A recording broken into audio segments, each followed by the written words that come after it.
Good morning, everyone. Good morning. It's good to be in front of what I consider a friendly audience today. And my apologies for being a couple of minutes late. We will try to start now, but I am late because started out the morning late. Any of you here have teenage daughters? It's been one of those mornings. And Dad, no, Dad, you're not right. I am Dad, and so went off of that. But as I was trying to catch up with the morning, as I was getting in my car a few minutes ago, one of my neighbors came up and started talking with me. When I told him I was late to a hearing, when I told him it was a hearing on autism, he said, I understand. Yes, good. Keep up the good work. And it really reminded me of the fact that autism is a challenge that affects each and every one of us. And now, today in society, almost anybody you talk to about autism knows what you're talking about. 15 years ago, it was that issue over there, not something that's touching us. Uh, so that's good. And if you look at the glasses being half full, I think it's a positive step. And today, looking at the turnout today, tells me that we're in the right direction. I'd like to welcome today with me Mr. Lou Vismara, consultant to our pro tem Daryl Steinberg on this issue on autism-related issues. Welcome, Dr. Vismara. I know Daryl was supposed to be here today. I don't believe he'll be able to make it. He's got some challenges in Sacramento right now.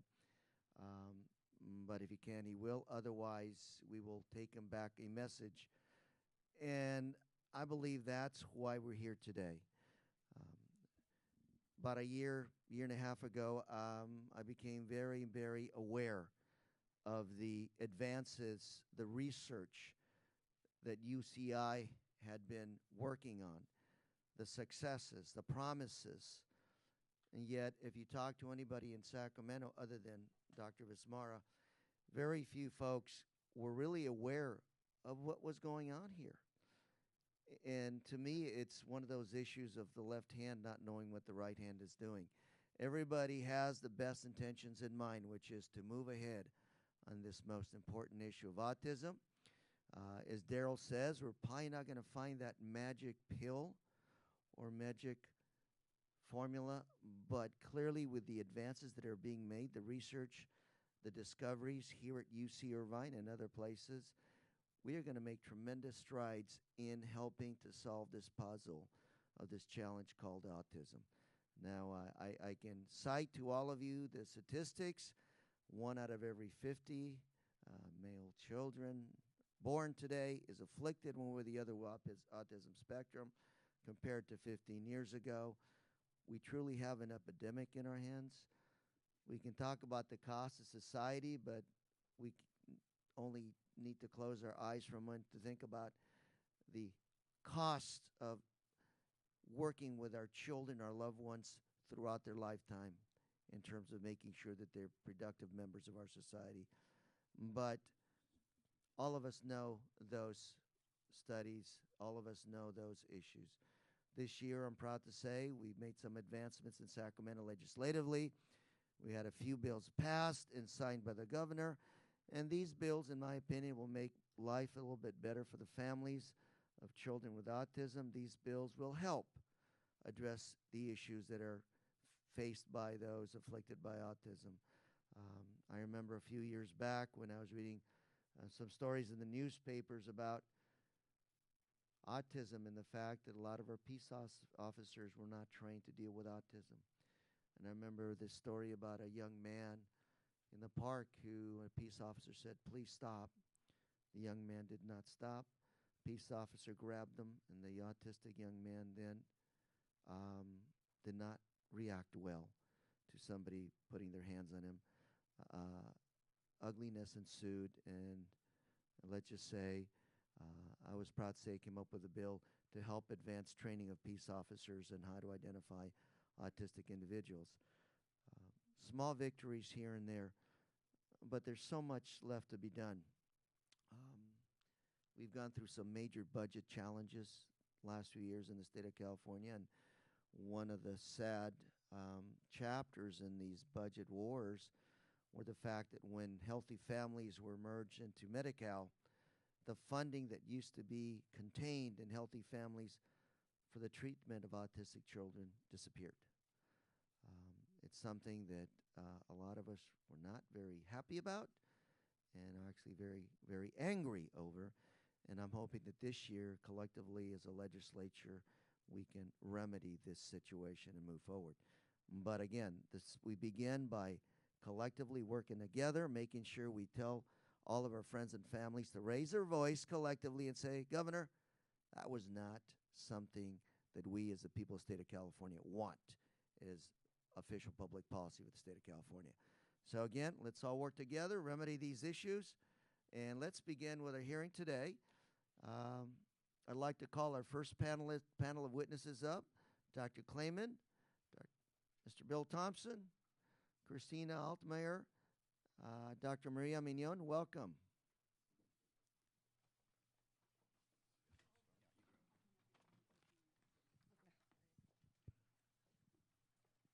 And how was your morning to all of you? Perhaps a bit easier than yours. I don't have a teenage daughter at home. She's only 13. I understand it'll last a few more months, then it'll be over. So I think I'll be fine.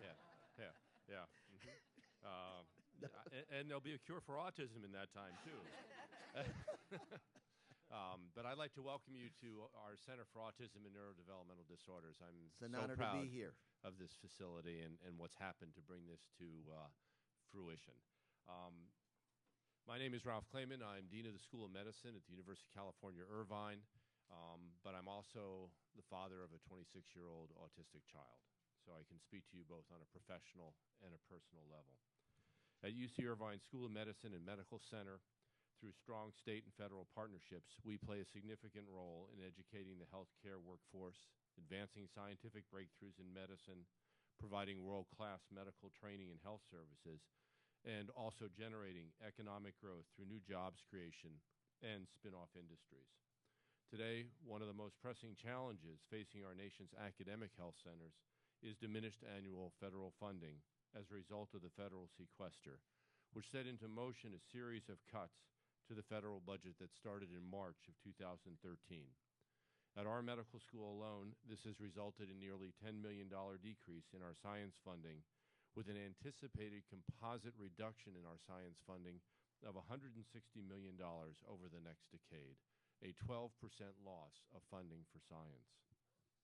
In addition, the funding of our new investigators by the NIH is plummeting. Indeed, in 2013, less than 15% of all first-time applicants had their projects funded, not only at UC Irvine, but across the country. As such, it is not lightly that I report that in my 30 years of academic medicine, I have not witnessed a more significant challenge to the viability of our research efforts in medicine and surgery than exists today. Research funding can come from many sources, but a large part of it obviously comes from the federal government or from industry. The federal funds account for 36% of all U.S. medical research, most of which focuses on basic sciences, which creates the building blocks for later advances. These subsequent advances then are in the form of translational bed-to-bedside research, which is funded through the NIH, industry, state, and private modalities. Of note, the return to the economy on this investment through new jobs and associated economic activity is an impressive 25 to 40%. It is with this background that I am before you this day to thank you for your interest in maintaining a robust research endeavor, both within the state of California and at the federal level. It is so important for California to continue to recognize potentially serious threats to scientific advance and to step up when necessary to provide support, especially when such support is not forthcoming on a national level. The precedent was well set when our state created the California Institute for Regenerative Medicine, a bold move that has vaulted California to a lead position in stem cell science. I ask you to consider a similar bold move at the state level to face down the challenge of autism in our state and subsequently across the country. Autism and the associated disorders across its spectrum is indeed, as you noted, a modern-day epidemic. It is affecting 1 in 50 children in the country, and they face massive challenges. The magnitude of the problem is, in my opinion, overwhelming, and the rising tide of young adults in need of public services nigh unimaginable should we fail to find ways to mitigate or reverse this disability. Early diagnosis and focused individualized intervention can mollify the ravages of autism, indeed in some cases can literally cure it. However, delayed diagnosis is associated with a growing entrenched disability that becomes harder and harder to reverse as each year passes. For these individuals, something more than what is currently available for therapy is desperately needed, along with the contingency planning for their care and well-being should all efforts at rehabilitation fail and lifelong care be needed. The need for early diagnosis, intervention, and contingency planning to rescue these individuals cannot be overestimated. Cost of lifelong care is very high, but with investment now, that cost can be reduced, and those suffering from autism spectrum disorder can be freed to contribute to the economy and lead independent lives, much to their benefit, the benefit of their parents, and of our society.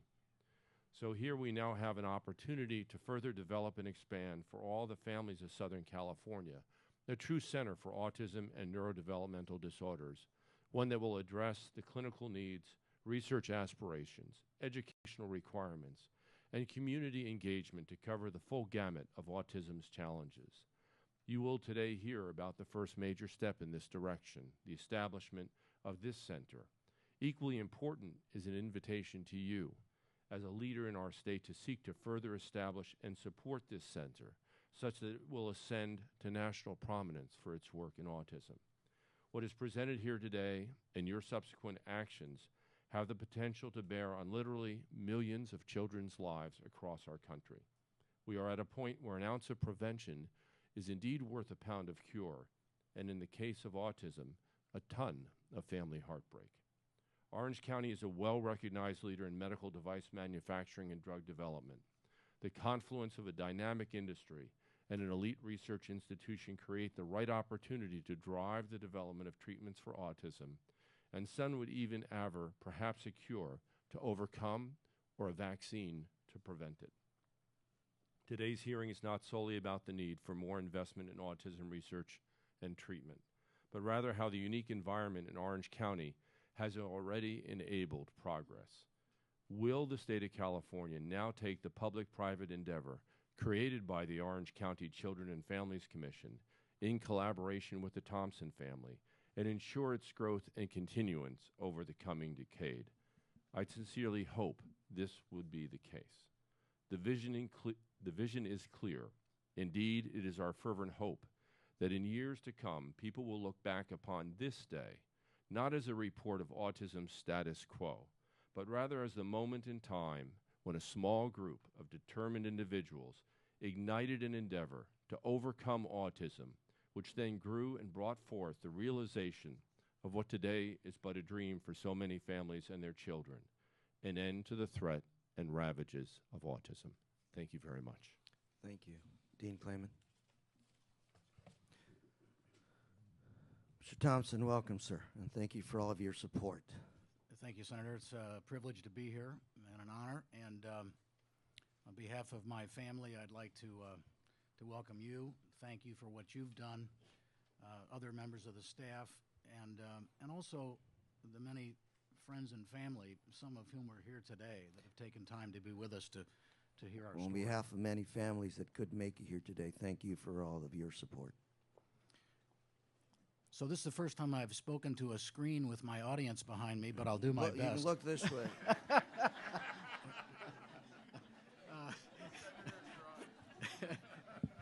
Shall we swear you in? I'm often asked, how did I become involved in the world of autism? Why have I given so much time and money to the cause? After all, there are plenty of causes out there to support. Well, simply put, about 10 or 12 years ago, my daughter Emily, who is not 13 any longer, who received her master's in special ed here at Chapman University down the street, was crawling around on rugs with toddlers as a behavioral therapist, trying to explain to her dad what she was doing every day and how these kids and their parents struggled every day and every night. She tried to explain the impact on entire families emotionally, financially, and how powerful and destructive the world of autism really was. At the same time, I was CEO of a major company here in California, Newport Beach, with about 1,000 employees, increasingly hearing alarming stories of children, of my colleagues who were diagnosed on the autism spectrum. Young professionals, spouses, and grandparents were shocked, panicked about an uncertain future, under intense pressure and sometimes unable to perform in their jobs. The impact in the workplace is beginning to get real attention. Well, I learned that autism affects young and old, kids and grandkids, boys and girls, Democrats and Republicans. Everyone knows someone who has been touched. Treatment costs are expensive. $40,000, $50,000, $60,000 for intensive treatment can be out of reach and usually is for most families. The cost to employers can be expensive. Broken families affect everyone. The CDC projects, of course, 1 in 50 children on the spectrum, with 4 times more prevalent in boys than girls. So I decided to do something. I decided to try to make a difference, to provide help and hope to these kids and to their families. We searched and analyzed, and frankly, at my old alma mater, the University of Missouri, I found some very experienced professionals who were working hard in the field in very diverse areas. And in 2005, my wife and I gave a multi-million-dollar gift to create a comprehensive Thompson Center for Autism, which is focused on research, clinical care, and education. And after many lessons learned, after seeing and treating thousands of children in our center, and after witnessing the impact of a true partnership, today the Thompson Center is widely recognized by national experts, including those at Autism Speaks, as one of the top places in the country for clinical treatment and research work in the field of autism. We are consistently sought out for our experience and expertise by such schools as Harvard, Texas Children's of Houston, and Washington University of St. Louis. But most importantly, this was not just a gift. It was a total commitment to tackling a complicated problem, a multi-year investment in a public and private partnership with the university, the state of Missouri, and my family. And yet, my wife and I and our family live right here in Orange County, Irvine, California, to be exact. And after 8 years of hard work and trying to understand and make a difference at the Thompson Center, we realized there was nothing comparable to that center right here in Orange County, California. That's right, with over 3 million people in Orange County, the same alarming incidence of autism in our community, it seemed a unique opportunity to replicate the same model right here at home, but only if we could find the right partners. Well, with the exceptional talent of doctors, clinicians, and scientists from UCI, educators from Chapman University, and specialists at the Children's Hospital of Orange County, we have now again created a unique private and public partnership. With matching multi-million-dollar gifts from our Family Foundation and the Children and Families Commission of Orange County, we will transform the level of professional service available to children and families in our community, hopefully within the state and perhaps even from some around the world. Uniquely, we hope to provide care to everyone regardless of ability to pay. But it will be expensive. It cannot just be done with private funds, and it should not be. We will desperately need the help of the state of California as our partner, and most importantly, we intend to work tirelessly together to improve long-term outcomes for these kids, to offer real hope and help to entire families, and hopefully, maybe even someday, find real answers to the questions surrounding the world of autism. Thank you very much for this opportunity, Senator. We sincerely appreciate your attention. And thank you for your support, sir. Ms. Christina Altmeyer, welcome. Welcome. Thank you. Hold on. Pull up. I need my technical help. You don't need any help. I'll let the experts do it. No, I need a lot of help, Senator. Great. Thank you. Thank you. Thank you for inviting us here today. I'm proud to be here to represent the Children and Families Commission of Orange County. The Commission, as you know, has been investing in autism services since 2000, and we are excited with the opportunities that this new partnership provides for the children and families here in Orange County. I want to recognize some of our commissioners that are here today. Commissioner Hewitt, who's a member of our Pediatric Health Services Committee that oversees this investment, as well as Dr. Catherine Ahn, I believe, is here as well, a member of our commission. And I'd like to introduce Dr. Maria Mignon. Dr. Maria Mignon is a founding member of the Children and Families Commission and has been involved since its inception. She's also a past chair of the Children and Families Commission, serving four of her years as chair of the commission. And she's currently the Chalks Children's Vice President of Medical Affairs and Chief Medical Officer. So with that, I'd like to introduce Dr. Mignon. Good morning, dear. Morning, Welcome, Senator Dr. Bismarck. Mignon. I'm pleased to represent the Children's and Families Commission of Orange County, an organization that is committed to ensuring that every child is healthy and ready to learn before they enter kindergarten. The Commission focuses, as we all know, on young children from prenatal stage to age 5. And as we examine the needs of young children and families in Orange County, it was readily apparent how critically important it was to address the needs of children with autism.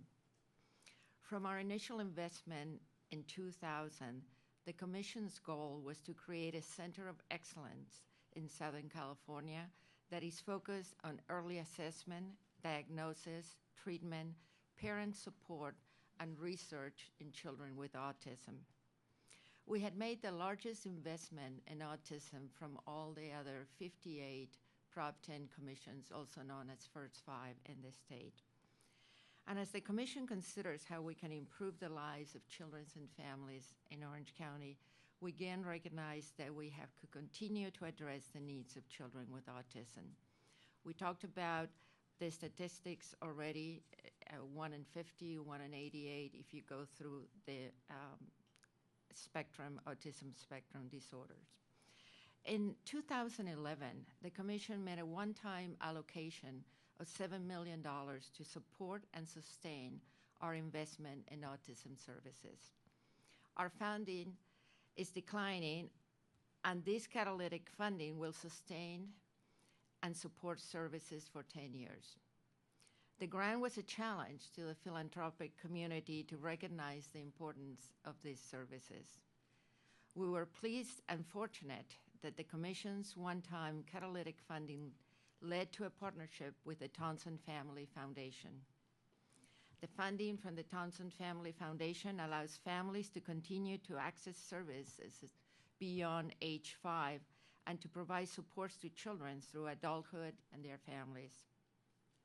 This new Center of Autism and Neurodevelopmental Disorders of Southern California provides hope and promise for children and families.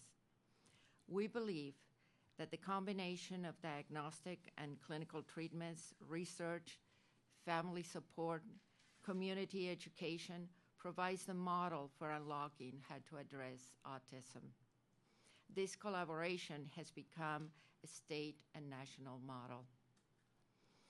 And now I'd like to thank you again for allowing me to speak, and I will turn back to our Executive Director, Christina Allmeyer, who will make some further comments on the prevalence and impact in Orange County. Thank you. Thank you. We, as the Children and Families Commission, are core. Yes. Thank you. Are focused on having children healthy and ready for school. And as we address these issues, you've all seen some of the data about the prevalence of autism among children. We are concerned about what we can do through early intervention to support children entering school ready, best prepared. And some of the data, I won't go through all of it, but just to highlight it, we hope that this partnership will lead to insights to understand the research. Why is it that ASD, children on the autism spectrum disorder, are almost 5 times more common to be a boy than to be a girl? Why is there such a high linkage in second children? And we hope that the combination of these clinical services and the research will help us unlock some of the clues to these conditions. We know in California there is a significant trend. The purple line, as you see there, from 2002 going up through 2012, shows the increase of the children in special education with autism. Although the number of school-age children in special education has remained somewhat constant over the last 10 years, the percent of children in special education with autism has increased substantially, an increase of over 238% during the same period of time. So we know that the clue or the key to addressing this is really early intervention, which is our focus here at the Children and Families Commission. We focus on trying to get those children through our partnership identified earlier and to link them with intervention. We know that parents are probably the best early identifiers of children with autism. They can recognize the signs in their children in less than a year old. They know when their children are not looking at them directly in the eye. We know when they are not effectively communicating. We hope that this expansion of both clinical services will help inform the research so we can make the interventions that work. Thank you, Senator, for mentioning about healthy families and the impact of the loss of ABA. It is an issue that we are very focused on and share your concern and support. We know that there are families that were receiving ABA therapy under healthy families that unfortunately with the transition to Medi-Cal lose access to that service. And it is an issue that we are addressing here in Orange County, working with our county health care agency. Thank you very much. With the panelists, I have general questions, and any of you want to answer them, please answer them. But my first general question is, I hear you want to partner with the state. You need to get the state to step up. What does that mean specifically? What do we need the state to do?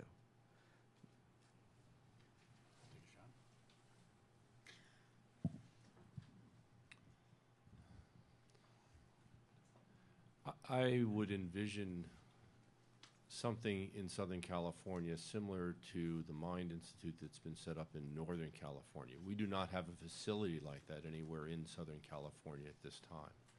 While the Mind Institute is very much focused on research and education, what we have here is also an area that's absolutely focused on the clinical aspects of autism, diagnosis and treatment now, thanks to the Thompson Foundation and what the Orange County Commission has done, to go instead of from diagnosis from 0 to 5 to diagnosis and treatment from age 0 to 22. The establishment of a similar facility here with similar resources would be monumental. Thank you. In terms of the area of federal funding, what can we as a state do to better access additional federal dollars in this area? Anybody want to take a stab at that? You know, Or should we have it for the next set well, of but what it comes panelists? down to is, if you will, in a nice kind of way, volume of grants submitted. It's a 15% rate of funding is what you're looking at. As more researchers get into this realm, and as the seed money is there for them to get into this realm, the number of grants going into the federal, to the NIH for funding will increase, and more dollars will flow into autism research. It really comes down to that. What the Thompson Center has done now, as Dr. Gargis will get into with the Center for Autism Research and Translation, is allow for a tremendous amount of seed money to flow out into our scientists, such that many scientists who were never interested in autism before, all of a sudden are getting very interested in this disorder and are beginning to apply their findings in other areas, be they in cancer or diabetes or other areas. Cross-discipline. Across, exactly. So it's setting up for interdisciplinary.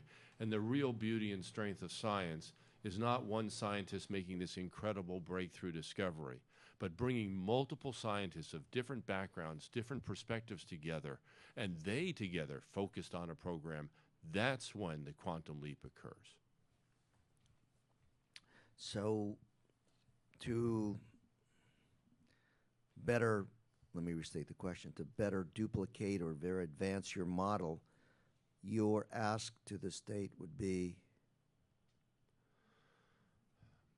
To provide us with the funding and the ability to create something similar here to the Mind So Institute. additional funding to replicate the Mind Institute, so to speak. Correct, which would really feed into what the Children and Families Commission has established with the Thompson family and ensure its growth and ensure its longevity. So let me, on that note, the Children's and Families Commission, you mentioned that your funding is temporary? Well, we have been supporting since 2000, as I mentioned, and then we made a one-time grant of $7 million that was matched by the Thompsons to get this center created. So you're essentially looking at seed money, really, to get the Correct. project off the ground. And we continue to fund the clinical services here for children and families.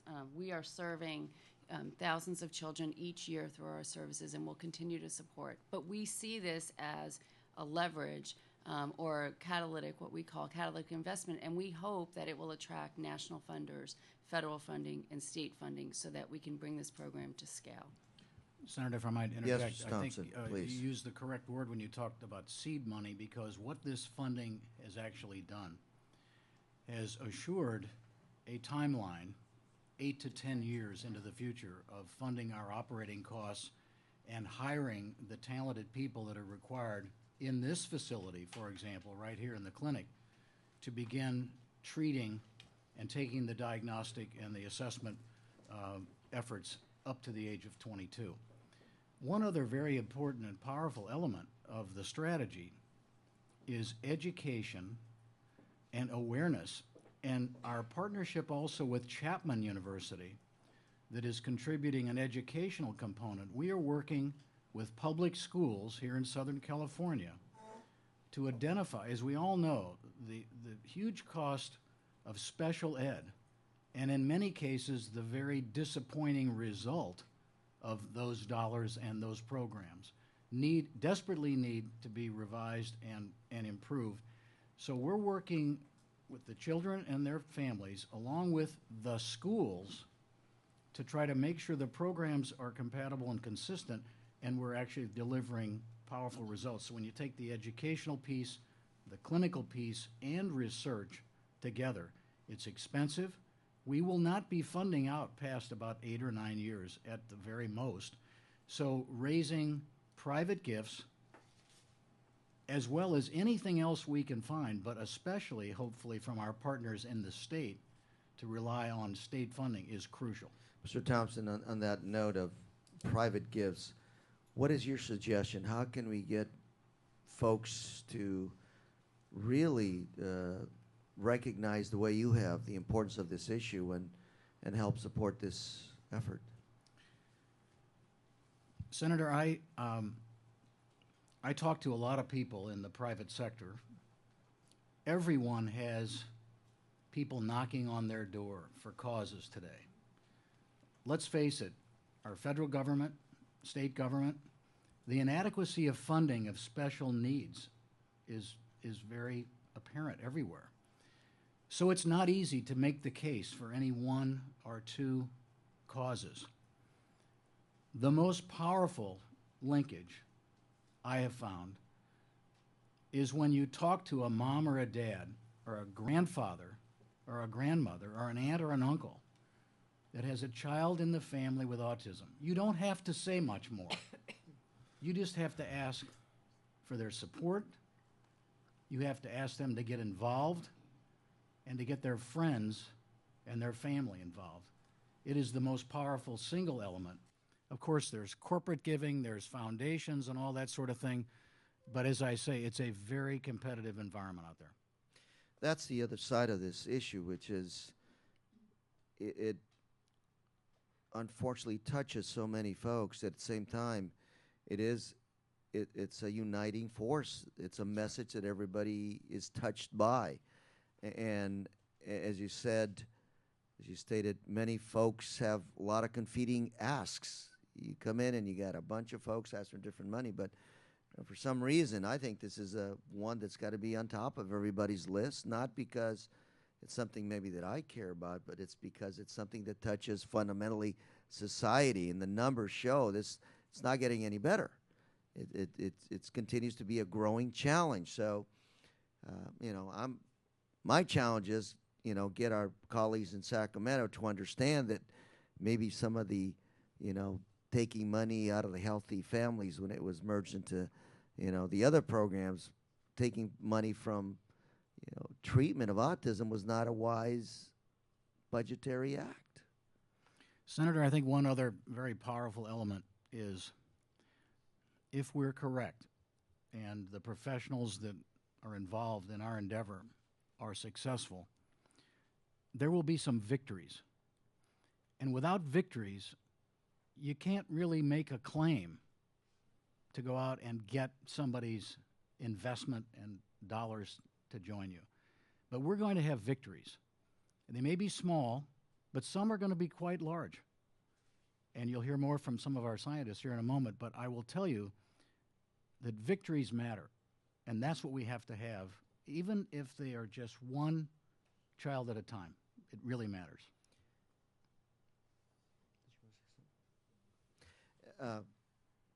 Mr. Thompson, before I leave some of the comments you just made, I just want to emphasize something that you touched upon, which I want to make sure does not just go unnoticed, which is the challenge of special ed and the process we have in the public education system, which I believe, if you think about the average parent coming in, desperation, this is your last best shot of getting the best services for the child that you love. And you find in many cases an adversarial system, and one that, it appears that so much more is spent on litigating the issue as opposed to treatment. I've taken a couple of stabs at the issue, but it's a monster issue. And I'm hoping for the folks that are listening that, we come up with a different way of doing things, because right now the way we're handling it in the public education system is, in my opinion, not a success. Absolutely right. And in fact, of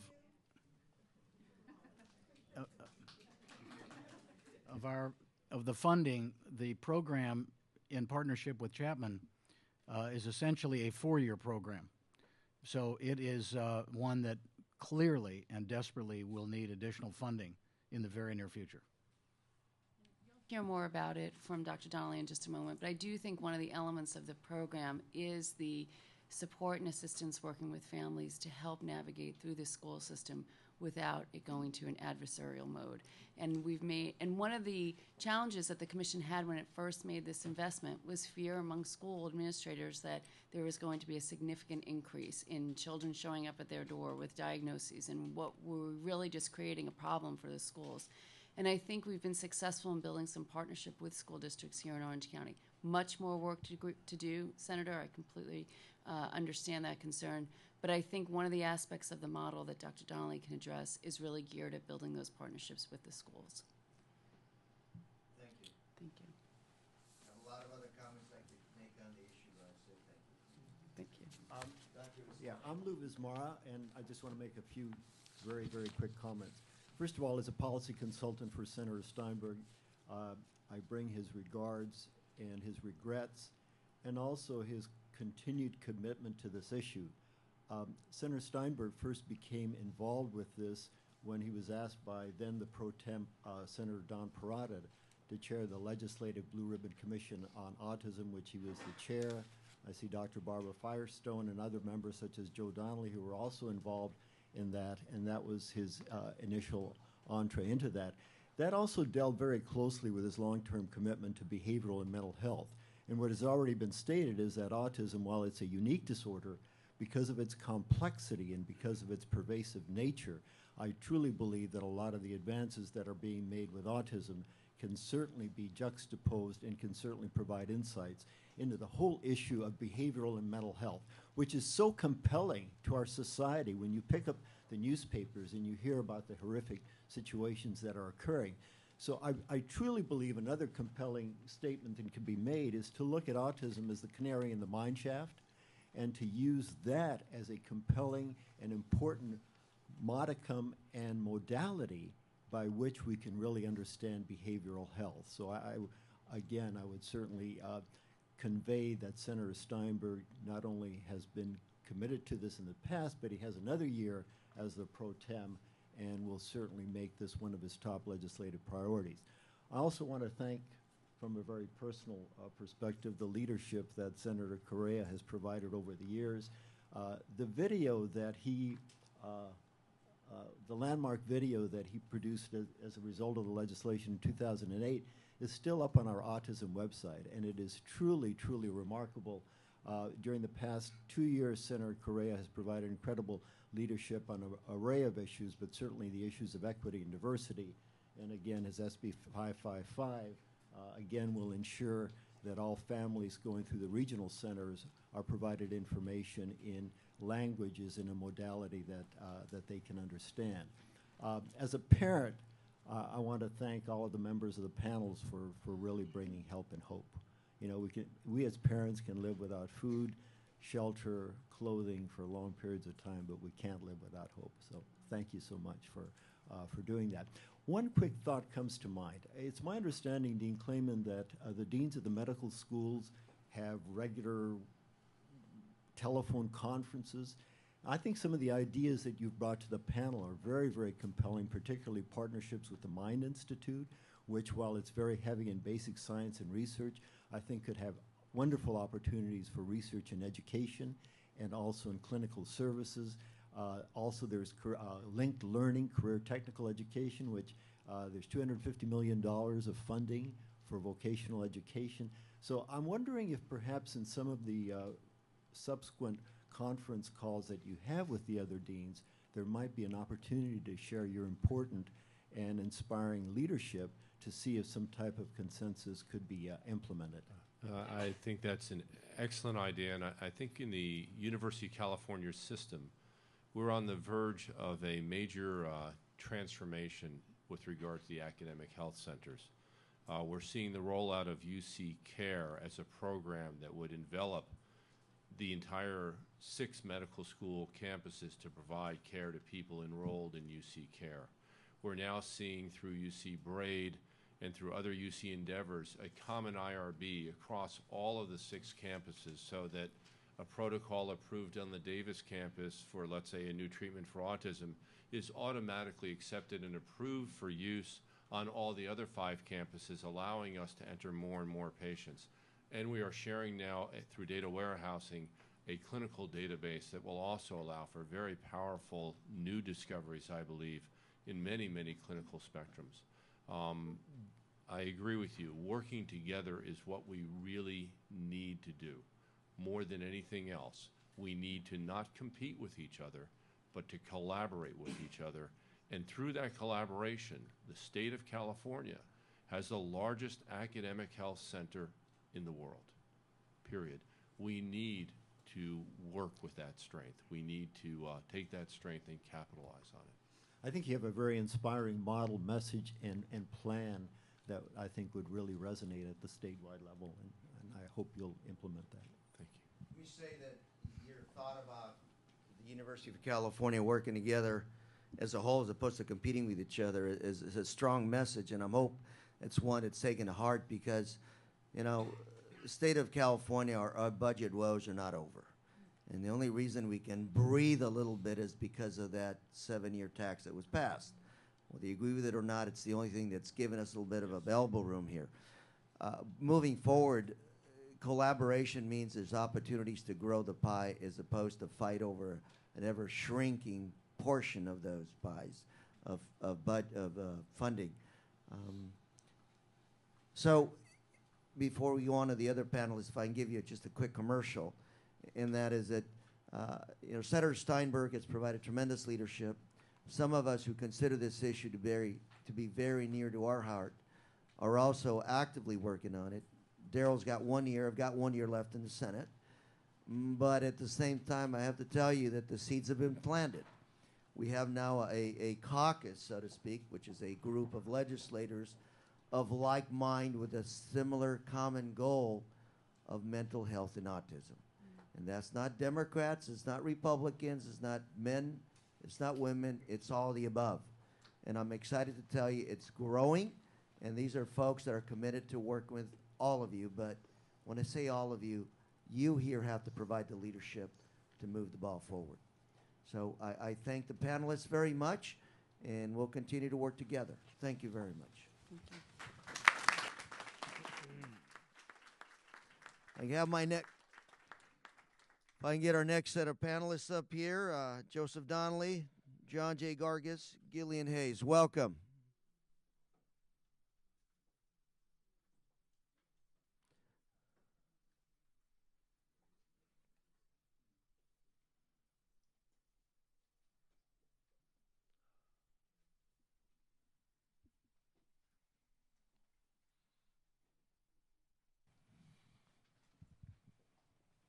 Please. First, thank you, Senator Correa and Dr. Vismara, and as well as Senator Steinberg for all your efforts in the area of autism. Thank you as well for this opportunity to share comments about our center. It is an honor to be here. I'll be speaking from my role as a pediatric neurologist and a medical clinician, and I believe a longstanding advocate for children and families, now within a university academic setting in a children's hospital. I have been learning from children and families for over 35 years. I would like to underscore 3 points in my remarks. First, emphasize the needs of families challenged by autism. Everyone knows that, but it never can be underscored more. Number 2, outline the evolution of our clinic to an emerging center. And finally, share our plans for creating a unique 4-part center that will combine clinical care, education, research, and advocacy, something people have been talking about at the end of the first panel. Autism seems to be everywhere. It is now 70 years since Leo Kanner's monograph, Autistic Disturbances of Affective Contact, first described autism in a series of 11 cases and pointed out autistic aloneness and preservation of sameness as key features. Much has been learned about the varied faces of autism, the autism spectrum, since 1986, when Dustin Hoffman portrayed Rain Man in that movie, and now our current TV fascination with the Big Bang Theory and Sheldon Lee Cooper as a Caltech theoretical physicist who many people believe has Asperger or autism, but it's never formally stated in the show. But much still remains to be discovered about the causes and especially the effective treatment for the autistic spectrum disorders. Autism is prevalent, as everyone has said, and yet this statistic no way can measure the emotional and financial impact on families. But there also is hope. With earlier and earlier identification and intervention, stories of individuals growing out of their symptoms, more funding for research, and increasing efforts at supporting families and individuals. But the need of families is still great, and parents need somewhere to turn. Parents need somewhere to turn when their 2-year-old boy stops speaking and his mom or dad feel as if he was stolen in the night. Parents need somewhere to turn when their 3-year-old son is not talking, making eye contact, or responding to his name, but can list all the Beatles songs or draw the freeway system of Southern California. Parents need somewhere to turn when their 4-year-old is asked to leave preschool because of recurrent tantrums and disrupting the class. And the stories go on. Sometimes parents also need to turn to someone for themselves, as when a mom wished to share her feelings with me that she felt as if she was run over by a tank when her first son was diagnosed with autism, or the mom who quietly whispered to me that the diagnosis of autism for a 20-month-old son was worse than learning she was terminally ill. Parents need somewhere to turn, and they need our help. Help in the form of our expertise, our interest, and our commitment to work together with them. They want our time. They want us to listen to their stories, to answer their questions, to tell them what's wrong, to make a diagnosis, and to let them know that something can be done, that there is treatment. And these families not only need our help, but they need our hope. They need hope that change is possible, that some children do seem to outgrow their autism, and that we will work with them to provide the best care possible.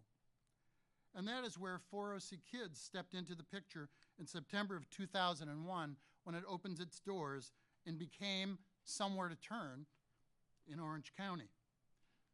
Dedicated to the earliest diagnosis and treatment of autism and other developmental disorders, we sought to increase awareness, provide education, promote screening for early intervention, and create a developmental center.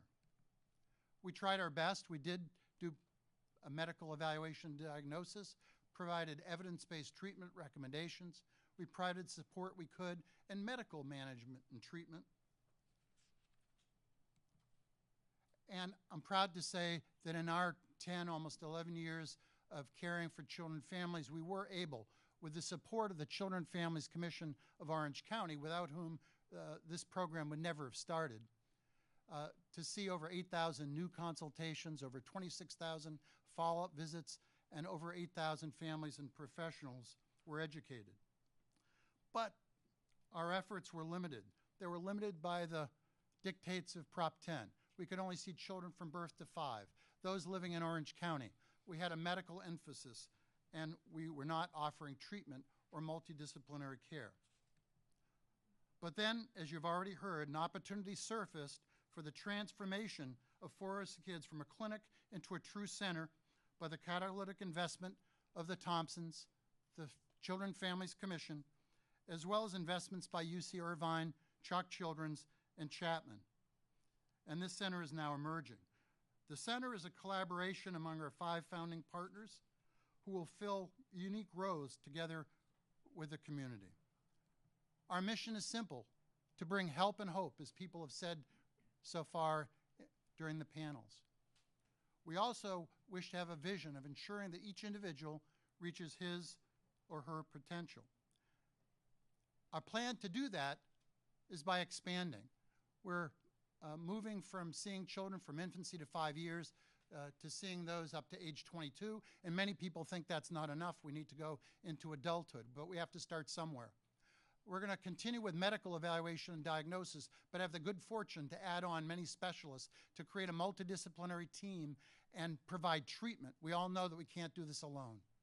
Our facility was 8,000 square feet, and now you're sitting in the classroom or educational center of our 21,000 square foot new home, which we're proud to show you and which we feel privileged to be in.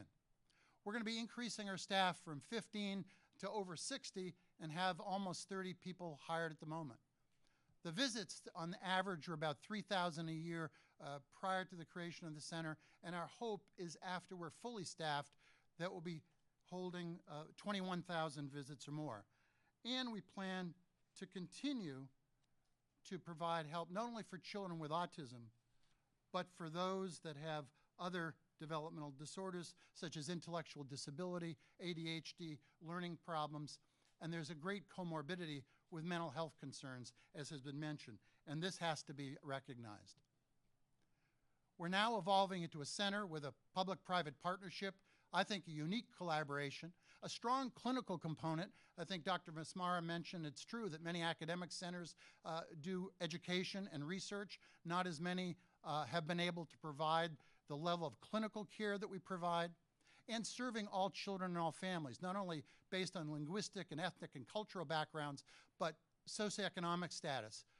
We see children from most pairs. We are not a cash pay only program, which is true for many even academic centers around the country, and we hope to have a unique 4-component program as part of this. Our core, or the center of what we're going to do, is clinical care, because we believe, and I believe, that without providing excellence of clinical care, what are you teaching to be carried on into the future? How can you translate research if, in fact, you don't have a model of what kind of care you want the families to receive? So we're going to try to provide as much of a one-stop shop as we can. Not everyone in Orange County will be coming here, but we hope to serve as a leader to improve services, to coordinate care, and to make families a significant part of the team. That's important to us. We have many disciplines, and I'm not going to go through that, but we're going to have physicians, psychiatry, social work, psychology, counseling, neuropsychology, behavioral intervention, social skills, speech and language, transition programs and technology. It goes on and on. And we're going to remember that as part of creating an intervention program, to remember the strengths of individuals, their abilities. Dr. Cardinal continues to point that out when we meet from Chapman, that we really know that with this group of individuals there are many strengths, and we need to keep that in mind and work on improving their strengths, their confidence, their competence, and not just focusing on their weaknesses. We'll have a vibrant research program, the Center for Autism Research and Translation, led by Jay Gargis, from whom you will hear, to help with innovation, translation, and hopefully transformation. We'll have an education program led by Chapman to teach and to help educate not only those professionals working today, but professionals of the future. And finally, we strongly believe that we have the responsibility to engage the community, to increase awareness, to support the community, and to advocate with them at local and national levels. I'm proud to say that our collaborative efforts are underway. Chapman Families and Schools Together program, which has been mentioned by a couple people. This is our effort to bridge the gap, sometimes a gap that's wide between families and schools, to help them understand each other, to develop relationships, develop improved communication, to decrease litigation, to help ultimately in improving services for children through partnerships that need to be created. We're beginning that process and hope to show some results in the future. It is difficult. Before even beginning, many schools did express their concern, their worry. And sometimes there are more children referred immediately because there are gaps, but what we hope to do is move forward and learn together. And that's what the Chapman Ability Project is going to do. That is, it's our effort to work with families and schools to work and learn together. What are the best practices for school programs, for parents to carry out at home? Because they take on a large responsibility and do much of this on their own. Our Autism Technology program with the Bren School of Information and Computer Sciences, you'll hear more from Jillian. And I'm proud to say that we've started a wellness program, not to say that we're going to cure autism, but because individuals on the spectrum need other outlets. Their families need things that are fun, things they can do, things that they can participate in, sometimes that they're not allowed or not comfortable doing because people don't understand them. And this month, our dance program in partnership with the Claire Trevor School of the Arts begins, and right in this room, on this floor, there'll be dance classes. So far, we've had 8 children signed up for the first class, and we're looking to continue to do this and to get people to do yoga, music, drama, and more. In addition, we want to engage primary care. That's where children are seen, and through our partner, Help Me Grow, of Orange County, we're already promoting evidence-based developmental screening to screen for autism early, to get those children referred and get the services that we need. In the future, we want to focus on early intervention continuously, but also transitions. As children transition, and the Blue Ribbon Commission underscored this, from early intervention to school at age 3. Transitions when someone graduates from high school and they want to go on to higher education or get a job or live independently. There's not much being done about that, or enough as there needs to be. We need family resource teams and care coordination to help people navigate the system or lack of system that's out there. Family support at all levels. We want to create a resource center for autism and have a seed grant from the Grandparent Autism Network and to try to create an information referral center, something like a 1-800-AUTISM, to help families who just move into the community and don't know where to turn. we believe it's critical to have synergy between our clinical and research efforts, and Dr. Gargas is going to talk about that, because we can't be at the cutting edge and can't convince parents that we provide the best if we don't know what's going on and aren't participating in the research. We want to offer established and discover new treatments. We want technology as a friend, not just because it's technology, but because it's useful and helpful to do something better than we can do without it. And we want collaboration with the Thompson Center in Missouri and beyond. And Dr. Clayman mentioned BRAID, and I'm proud to say that our chairman of pediatrics, Dan Cooper, was at a recent meeting with UC chairmen and departments of pediatrics, and he suggested, and it was accepted, that the UCs would get together and discuss the treatment and research of autism. So there's already been amongst the UC system a beginning foray into bringing the UCs together. And the meeting is to be held at UC Davis Mine Institute, and that's already in the planning stages. When is that meeting? I can't tell you right now. I know this is going to be the next meeting of BRAID, and I'll let you know. But that's in the planning works now. So as we go day to day, each one of us will continue our efforts toward improving the quality of lives of each and every family we see. Thank you very much for your time. Thank you.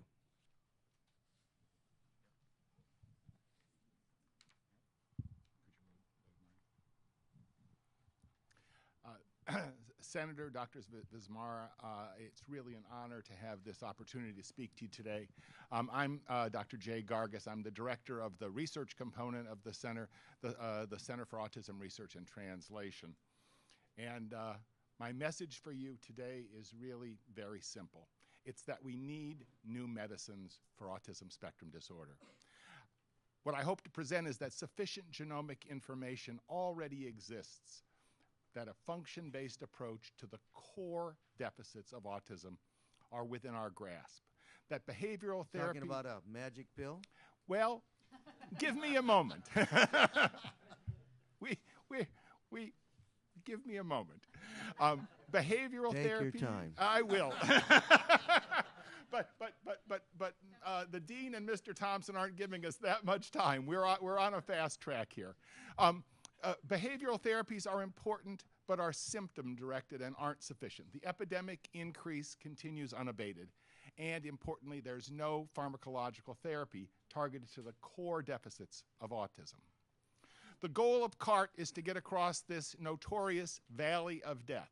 This is the critical phase in drug discovery that has become a challenge that has caused a number of major pharmaceutical companies to withdraw from any neuropsychiatric drug development over the last 4 or 5 years, and has prevented almost everyone from trying to move in to discovery of a drug for autism.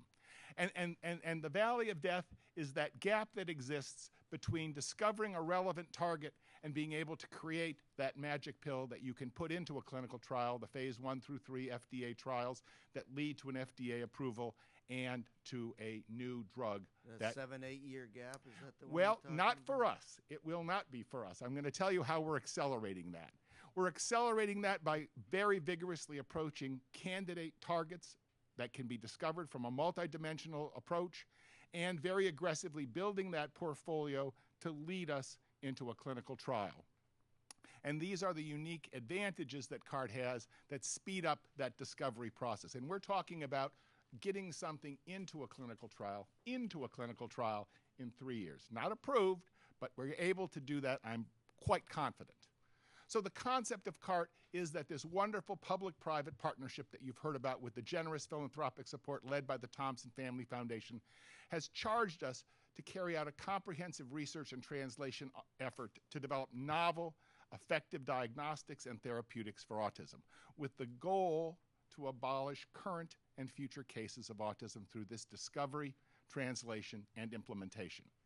With the escalating costs of autism care now estimated at about $130 billion a year and fewer Medicare and Medi-Cal funds to cover them, a new drug treatment is the only effective approach that could stem this tide. CART is distinctive from other autism research efforts. Real breakthroughs must start with research that is directed towards novel treatment approaches, and the CART research team is distinctively organized to do this. World-class research has been taking place at UCI in genomics and the neurosciences. What CART does is it takes those existing sciences and it redirects and tunes them to immediately apply very sophisticated techniques focused on the study of autism. CART has launched an innovative drug discovery effort that I think is unmatched in academia or in the pharmaceutical industry, initiating multidisciplinary campus-wide scientists, biomedical researchers on the common purpose of developing an effective pharmaceutical therapy for the core deficits of autism, not merely its symptoms. UCI CART speeds this discovery and lowers the barrier between great research and great impact on society. It's now clear that autism has a genetic basis, and targeting the cellular functions that are disrupted by the mutations from multiple approaches presents the best approach to a novel therapeutic. By determining the mechanisms by which these malfunctioning genes affect common pathways linked to autism, it will be possible to design and repurpose existing drugs to normalize those understood functions. CART is now supporting 3 separate ongoing drug discovery efforts by teams of UC Irvine neuroscientists on UC Irvine patented novel compounds that target these pathways that are already implicated in autism. I want to stress that while these compounds were not originally created for autism, these novel compounds... Dr. Gargis, I'm going to interrupt you and ask you, can you talk plain English for me here? Yes. Novel pathways, 3, targeting. Yes. Okay, so... What do we got? We have... I only took a year of college he's science, sharp, boy, okay? He's sharp. 1 year college science. So break it down for me. Okay, so we now have really a constellation of genes that if you look at them and interpret them, and again, people interpret them different ways. I'm going to give you my spin on how we can interpret them. We can understand them as one of the most fundamental signaling pathways in biology, this way that's involved in how neurotransmitters, the chemical signals that nerve cells use to talk, how they are released from one cell to the other. Okay. That's what we're going Communication after. within the brain. Yes. Okay. And I want to just point out that, is that a point or no? That the compounds that we have already been found effective in rodent models of autism, and 2 of them have already been found to be safe in human beings. That's how we shorten that long gap of getting things into a clinical trial. We have a proof of concept that they can work, and we already know they've gone through the safety hurdle. Both of those are very major challenges. And I want to say again that a very similar discovery approach was led by Vertex, a California company, to discover, and I will say, the cure for cystic fibrosis. They did this in a way that completely turned the FDA approval process upside down, unbelievably rapid progress. That's the approach we tend to take. We've been talking with Vertex. They're excited by what we're doing. I think we can mirror exactly that same paradigm. Again, the CF genes were out there for 15 years. Nobody could move against it. I think you have to take this very focused approach. And that's what I'm going to say. I'm going to say, again, I'm going to skip through this real quickly. Autism is the most highly heritable neurodevelopmental disorder. That tells us that these genes are not random signals. These are the core of what's causing this problem. And it's important that it's a very complex pattern and that there's also more than just genes, because we know that even identical twins that share all of their genes in common are sometimes, not often, but sometimes they're discordant. So there's something else. So again, the genes are the key milestones to the cure for autism. They tell us how the disease comes about. Importantly, they also give us these intermediate milestones of telling us the targets against which we can create diagnostic tests, the targets that we can aim at with drug discovery. knowing those genes tells us how to make model organisms carrying the same mutations that can be used in drug discovery and discovering the environmental impacts and stresses that exacerbate the condition. And ultimately, they can lead us to effective clinical trials and clinical investigations by finding subpopulations of the patients who are best able to benefit from a specific therapy. Again, the ultimate of personalized medicine. This is what we built. And I'm not going to go through it at all, but I'm going to tell you we have 60 terrific, terrific scientists all working in research clusters. Again, Say 60 terrific 60 scientists. terrific scientists. We have the best scientists at UCI, and I'll tell you, we have a terrific group of scientists worldwide stature. So are you saying that there may be a magic bullet or bullets out there? They're looking over my shoulder. Yes, indeed. I'm telling you that we think it's the right time to try to do that. It would be wrong to miss the opportunity and say we want to wait 3 or 4 years to do this. We know enough now to start. To do what? To aggressively go after these targets, to find small molecule therapeutics that can alter the mechanisms that we are beginning to understand in a mechanistic sense. We have to be able, if you know the mechanism's broken, if your carburetor's broken in the car, there are only so many ways it can be broken. You know how you have to engineer your way around that. I think that's the approach that we're trying to take. And again, we're doing that by building up this very aggressive portfolio that starts at the genes, leads all the way up to clinical trials. We already have an NIH-supported rare diseases clinical trial in place. It has a very powerful overlap through the patient into the clinics here, and it has our 3 drug leads in place. Let me throw a monkey wrench into your discussion. Autism, single disease or multiple causes? Well, it's in the same sense hypertension. It's in the same sense like all the kind of diseases that everybody knows the name of are these common, complex polygenic diseases. It's probably closer to a tumor, to cancer, where each person's cancer is uniquely their own. But we're all very familiar with how typing has become very important. So that if somebody tells you they had a breast tumor removed, you know that that tumor has been sampled for the genetic components that led to that specific tumor. They care about that tumor, not the average of how the tumors look in everybody. And that can pick the therapy that that person is going to receive. We all are, that's now common standard practice. Treatment implications? It's absolutely treatment implications. That's what personalized medicine is. Personalized medicine is knowing what the lesions are, how that person's lesion is unique, and how you can best put your finger on it. But to do that, we're going to do a lot of DNA sequencing, fancy microscopy, stem cells, brain studies, and here are our leads. I'm not going to go through that. But the point is, we have this tremendous infrastructure in place. We just had a site visit by the world leaders in autism a week ago, looking at what we've done.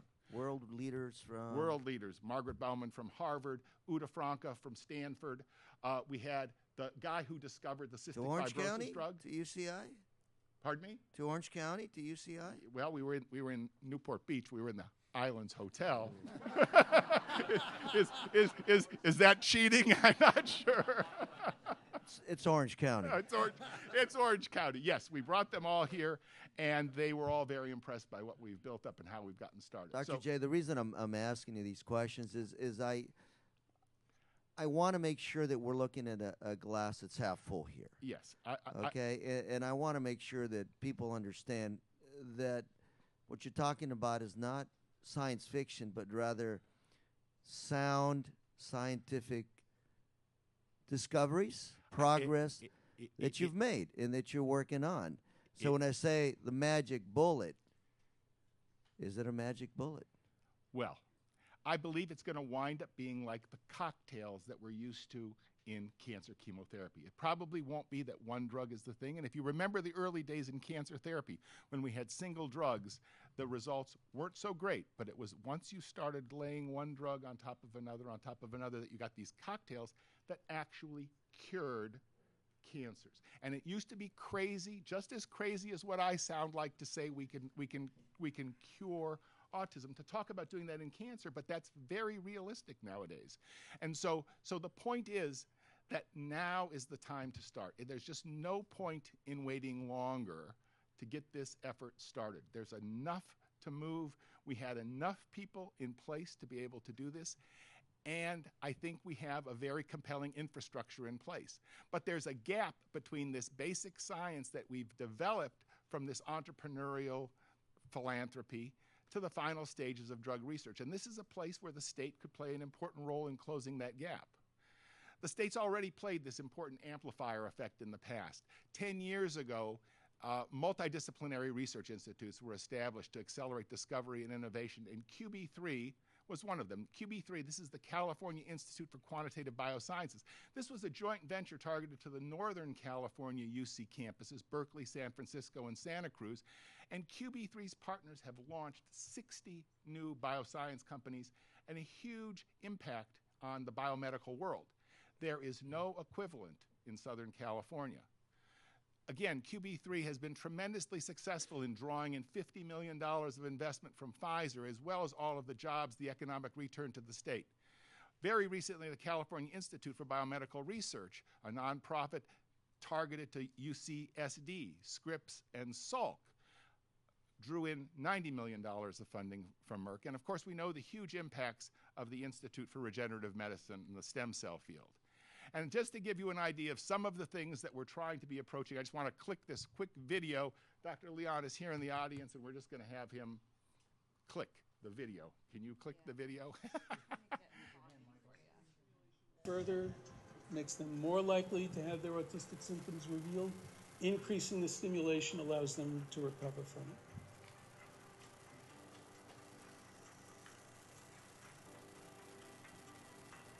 4 times a day, they get paired olfaction and tactile stimulation. They get olfactory stimulation through the night. They get a bit of odor put on their pillow. They get a little music before bedtime. And then in the morning and the evening, they have these sensory games so that it's pleasant for the parents and pleasant for the children. You can see that there were a lot of kids who improved. More dramatic is the IQ. These are the ones who got a little more sensory stimulation, and these are the ones who continued to do the kinds of things that they were doing. There's a 10-point gain in IQ score. That's remarkable. They ranged from 3 years old to 12 years old. They did just fine. Let me show you a video of one of these. This is the before video.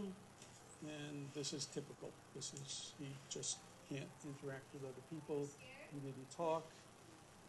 His cognitive scores were by necessity very low because he just wouldn't engage. 6 months later, this is what he looked like. It's another kid. His cognitive scores went off the chart. So this is some of the kind of early successes that some of the physicians are having. We want to understand this. We want to know what's going on. The range is going all the way from small molecules to interventions such as this, but we need to understand how it's happening.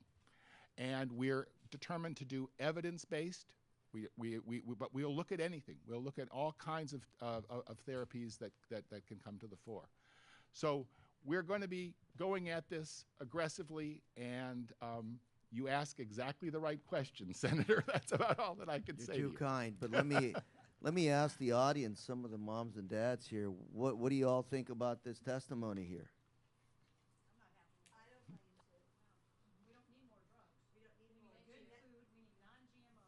Oh boy. There you go. But let me ask the audience, if this gentleman here is talking about some kind of a cure, is that something that's of interest to anybody? It's not a cure. Drugs are not a cure, and I don't believe dipping into Pfizer and Merck. That's their profitability. That's not our cure. Dr. Vismara also has a comment. Sure. You know, I'm a parent, and we have a 20-year-old son who has severe autism. And I desperately want some answers. I think one of the problems that we as parents have faced is, you know, we've not only had to be parents, but we've had to be our kids' teachers, we've had to be our kids' doctors, we've had to be our advocates, attorneys, researchers, etc. I don't think that's fair. I don't think it's fair at all. I think what we do need to do is to have the resources and to have the researchers and to have the expertise to find out what's going on with our kids. Now, I personally believe as a physician that medications are a component of that, and there's nothing to say that diet, etc. But when you look at the history, at least in the past 20 years, look at all the, quote, magic cures that we've had for our kids, like Secretin. You remember Secretin? That was, you know, again, going to be the thing that cured everybody's kids, and it didn't. So I would just say that we need to invest in the resources and the strategies to find out what's really going on, and we need good scientific evidence. When I see the advances that have been made in cardiovascular medicine, I'm an interventional cardiologist, and that has come about by investment in research, in resources, and in expertise. And I personally do not want to be my son's doctor, and I don't want to be my son's researcher. And what I've heard today is, I think, a very inspiring vision for a multidisciplinary approach to find out what's going on with our kids. So whether medicines are, Thank you. so thank you for your work. Sure. Well, thank you very much. If I can, I asked that question because I want to make sure that up front we're clear on what the goal is, and the goal is our children and making sure that we are able to come up with a better environment tomorrow for our children. If there is a cure, if there is something of the sort, and I'm looking at, Dr. J, your presentation, and I'm saying, is this what I think it is? And that's why I asked, what are the side effects? What is it that we're looking at? I think this is a question that needs to be asked publicly so that everybody knows what's going on. And what I'd like to do, not telling the UC what to do, but I kind of am. I would like to kind of convene a hearing of this similar fashion in Sacramento, where the UCs come together and explain to us as legislators, as policymakers, what is it you're proposing to do as a collaborative? What are the questions that are being asked? What are the answers that we're looking to find? And what is it, I shouldn't say that, what are the resources that you need to move forward? Okay? 1 + 1 independently, but 1 + 1 together may equal more than 2. Absolutely. And so I would like to, you know, begin to talk about having something starting like today or tomorrow. And I'll talk to Kate, you know. No good deed goes unpunished, Kate. No good deed goes unpunished. To begin to work with the UC system on having a presentation to the legislature so that we can move ahead with sound public policy and heaven forbid, maybe some supportable funding for you to move ahead. Right. I want to say that, you know, I took advantage of talking to Paul Neglescu, who was visiting us, who discovered that cystic fibrosis cure.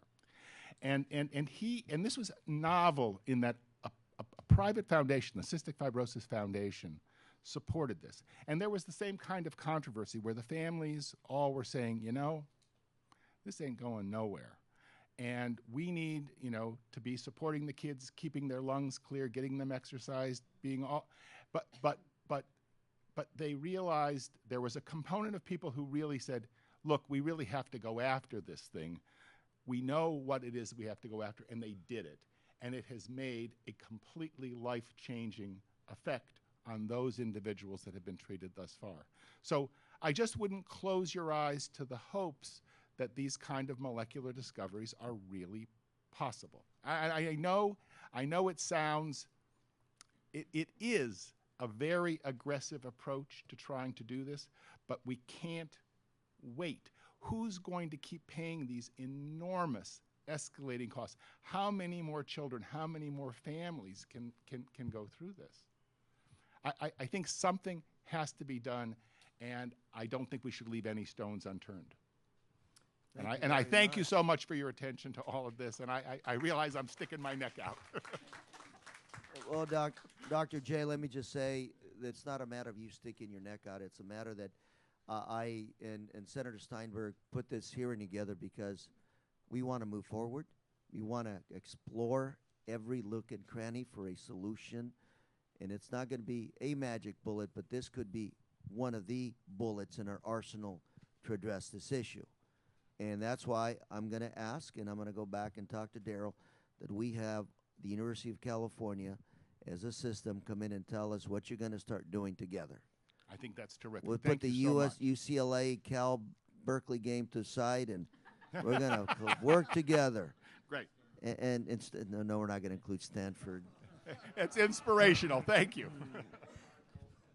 That's a good community college in the Northern California area. It's unique. Any further comments from this group? Oh. Everything in Sacramento, at least the way I look at it, is public. And that is the reason we're doing everything in a public forum, because I believe as a society, as a community, all of us need to come in and express our opinions. And that is why I asked you, without knowing what your answer would be, your comments, because all of us have to be part of this solution. So I continue to welcome your thoughts and your comments in the process. Very important. Thank you very much. Yes, we are going to have public comment, and I'm sorry. One more presentation. That's correct. Go ahead. Sorry. I will do my best. I know I'm standing between the public comments and everyone else. But I just want to highlight the work that we're doing in technology, because technology really cuts across all of these kinds of issues, whether it's clinical work, education, research, and so on, and keeping in the theme of really thinking about our partnerships. We have an opportunity to use innovative technologies to really improve clinical care as well as education and research. But that requires very deep, long-term engagement with a whole variety of community partners. And so cross-disciplinary partnerships become very key. And that's the thing I really want to highlight today, is the kinds of partnerships that we are able to do here in Southern California across our different organizations.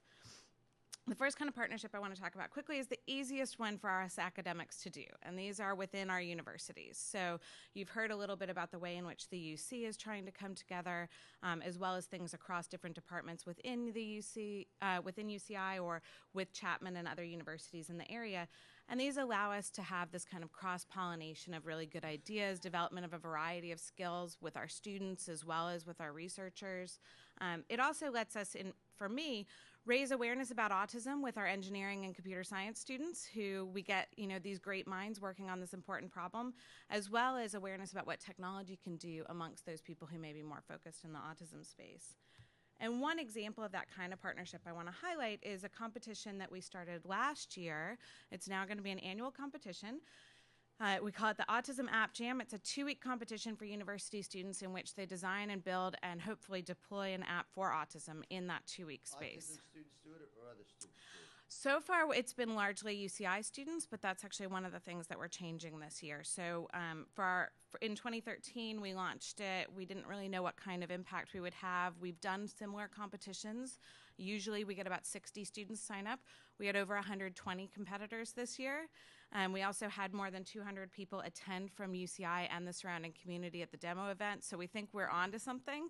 And we want to expand this in the future to include students from community colleges, from other universities in the area, and eventually into individuals with autism who may be interested in joining in part of these teams, because we think there's some real skills there.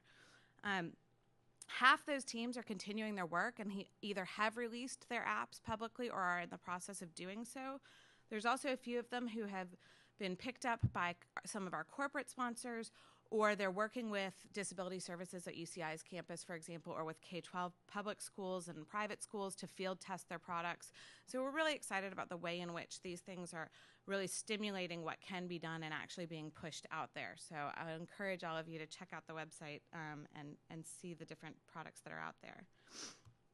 I also want to talk about corporate partnerships a little bit, and you've heard some of the stuff around some of the kinds of folks that are funding work in this area.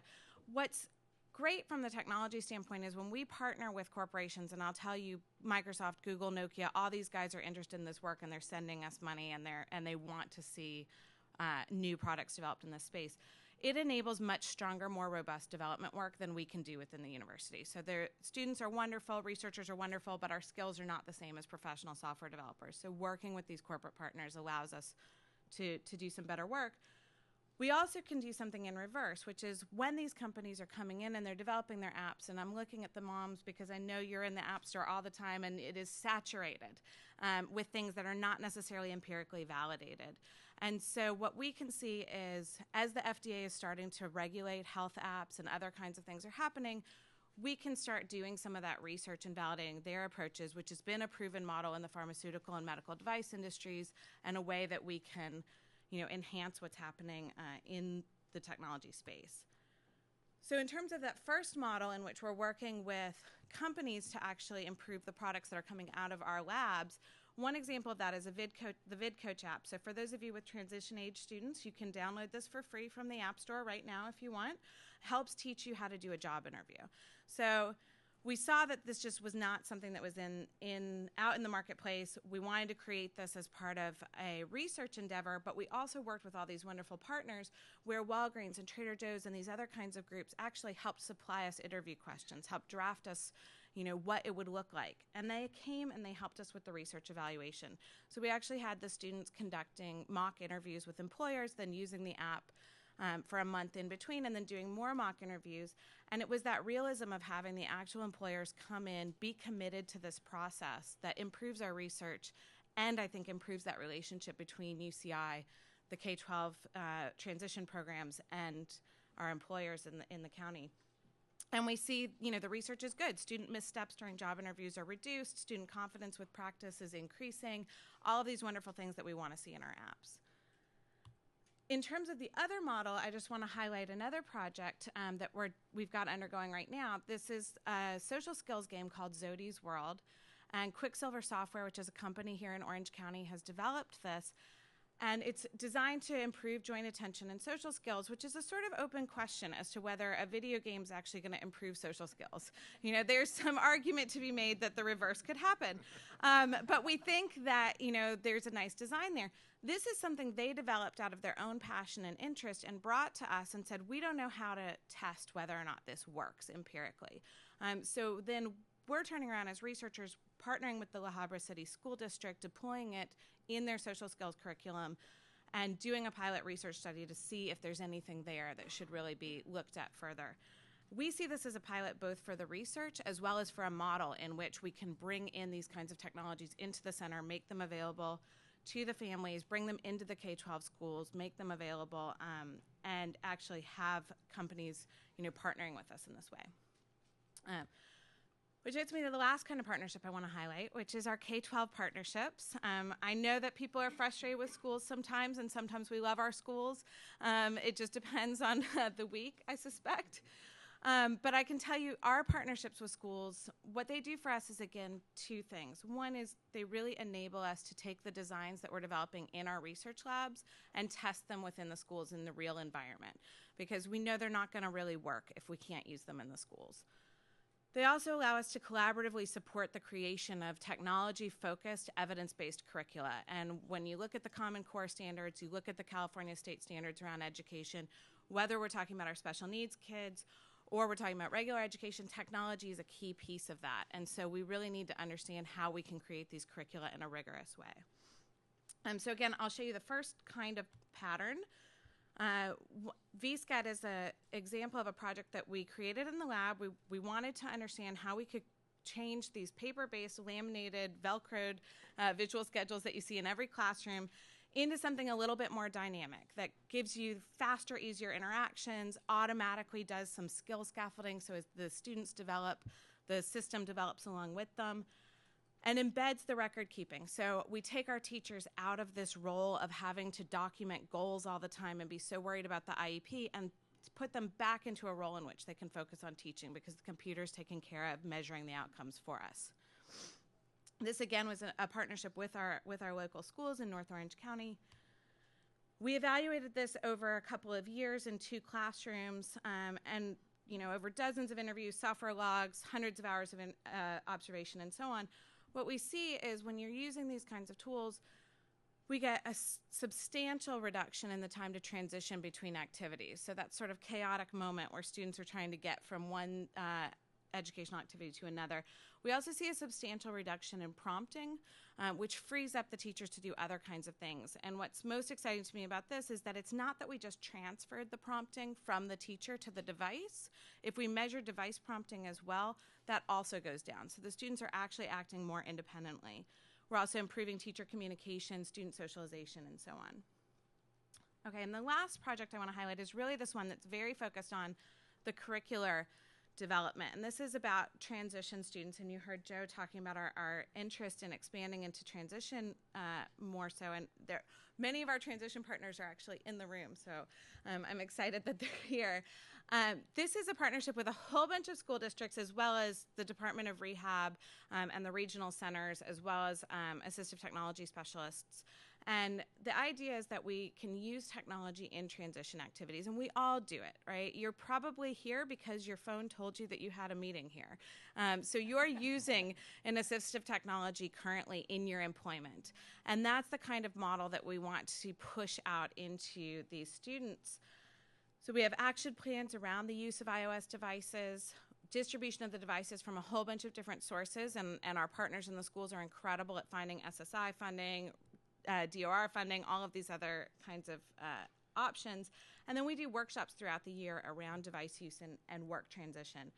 I'll just kind of show you what that looks like.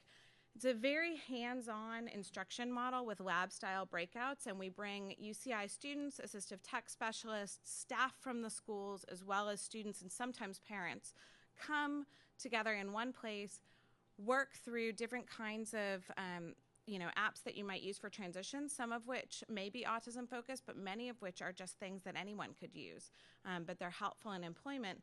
And the goal is really about sort of taking these kids that we might think of as potential tax burdens in the future and turning them into taxpayers and turning them into people who can feel proud about their role in society. And I just want to show you John because I love him. He, has used a variety of tools in our program, including task management software, mapping software to help him get to work. And here you see him happily working at Walgreens, one of the great partners. You asked earlier what we want from the state. This is a good example. What we're working on right now is expanding this statewide. We've worked with 8 districts here in Orange and LA counties, but we think we can work with other transition initiatives and actually expand this model. Do you use regional centers? Do you work with regional centers now? Mm-hmm. We work with regional centers, Department of Rehab, as well as the districts directly. Do you see the regional centers using technology, this kind of technology going forward? I think everyone's going to use lots of technology going forward. But beyond just the speculation, how can we make that happen? I think that's a great question. I mean, one of the things that we're doing is we do back up these programs with research because, of course, if you're asking people for funding, then you need to show them the evidence that it actually works. And we do see improvement in the skills of these students.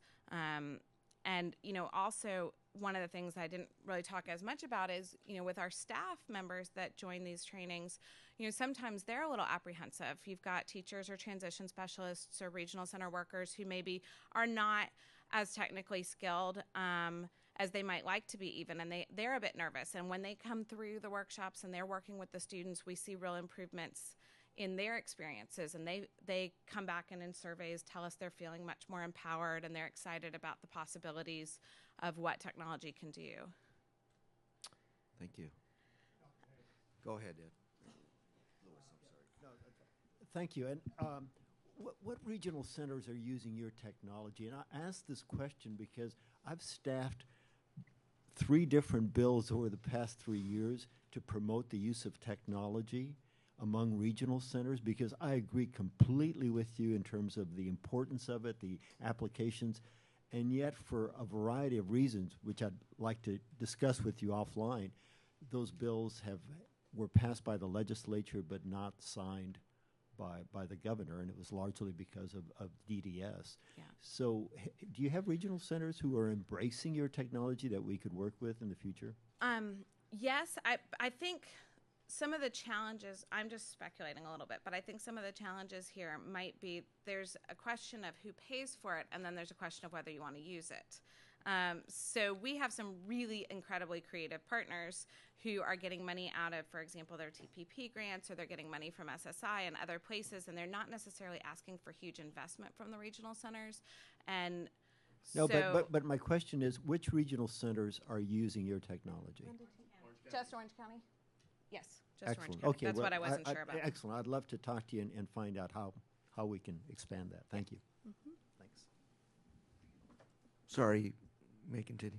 Oh, well, I mean, I'm just about at the end anyway. So the only thing I really wanted to sort of end on here is that, you know, I want to be clear that we see technology cutting across all of these things, and that positive community change can really happen alongside research. They don't have to be in opposition in any way, but this requires these kind of long-term, meaningful, collaborative partnerships, and I think that's really been the theme for today. We have an amazing opportunity here in Orange County to have these kinds of partnerships, and I'm just honored to be a part of that and to get to talk to you all here today. Those are all the folks that pay for all of this wonderful research, and if people want to get in touch back here, there's my email info. So thank you very much. Wanted to, before we move to public comment, I really need to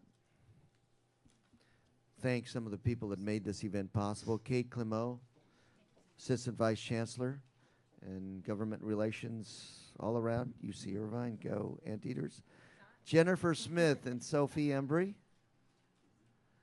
And of course, all the witnesses that are here today. And let me just put in another commercial. I have a Young Senators program out of my office that's now going statewide. And one of the components of the Young Senators program is teaching about mental health and autism. And one of the keynote speakers I have every year is an individual who's autistic. Guy has been a speechwriter for the White House. Yet in his presentations, he will tell you that sometimes he walks out of the door forgetting to put his pants on, or walks out without his shoes on. Can't balance his checkbook if his life depends on it. So as a result of this, he's been homeless in his life. Yet he's a very brilliant guy. And some of the comments that were made about taking the best of what these individuals have to offer are absolutely right on. And so let's not forget our goal here today, which is everybody coming together, make sure every one of these loved ones in our families are productive members of our society. And debate is good, discussion is good, because at the end of the day, we all love these individuals, want to make the best of their lives, want to make the best in our society of their lives. So if I can, I'd like to move on now to public comment and thank all of our great folks here. And Dr. J, looking forward to having you come up to Sacramento and talk a little bit more. If I can have public, come on up. It's your moment.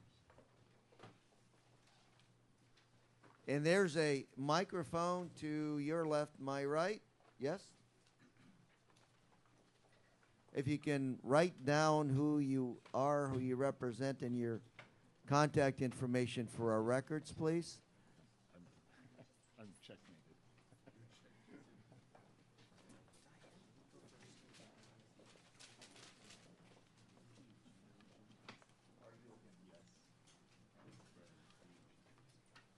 Yes. Can I just, while we're waiting for people to sign in, I know that you had asked the first panel some things that the Senate could do. I must admit I couldn't pass up the opportunity to just share a few things that I know you're already working on, and there are several. One, I think that in general, one of our problems is getting services for individuals who have Medi-Cal. So, and we know that California is about 48th out of 50 in terms of level of reimbursement. So we know that with healthcare change and all, Medicaid is not going to be increasing lots of its payment, but it's really too bad that California has such a low level of reimbursement given what we are, the cost of living, the cost of housing. So that's number one. It would be great if that could be changed. I know that's almost an impossibility, but it really is something that inhibits people from getting care from individuals that don't take Medicaid. Number two. I'd like to say, as Dr. Vismar just reminded me, That is one of our top priorities. That's one of Senator Steinberg's top priorities, reimbursement. Right. Number two, ABA services. I believe that children with Medi-Cal are disenfranchised.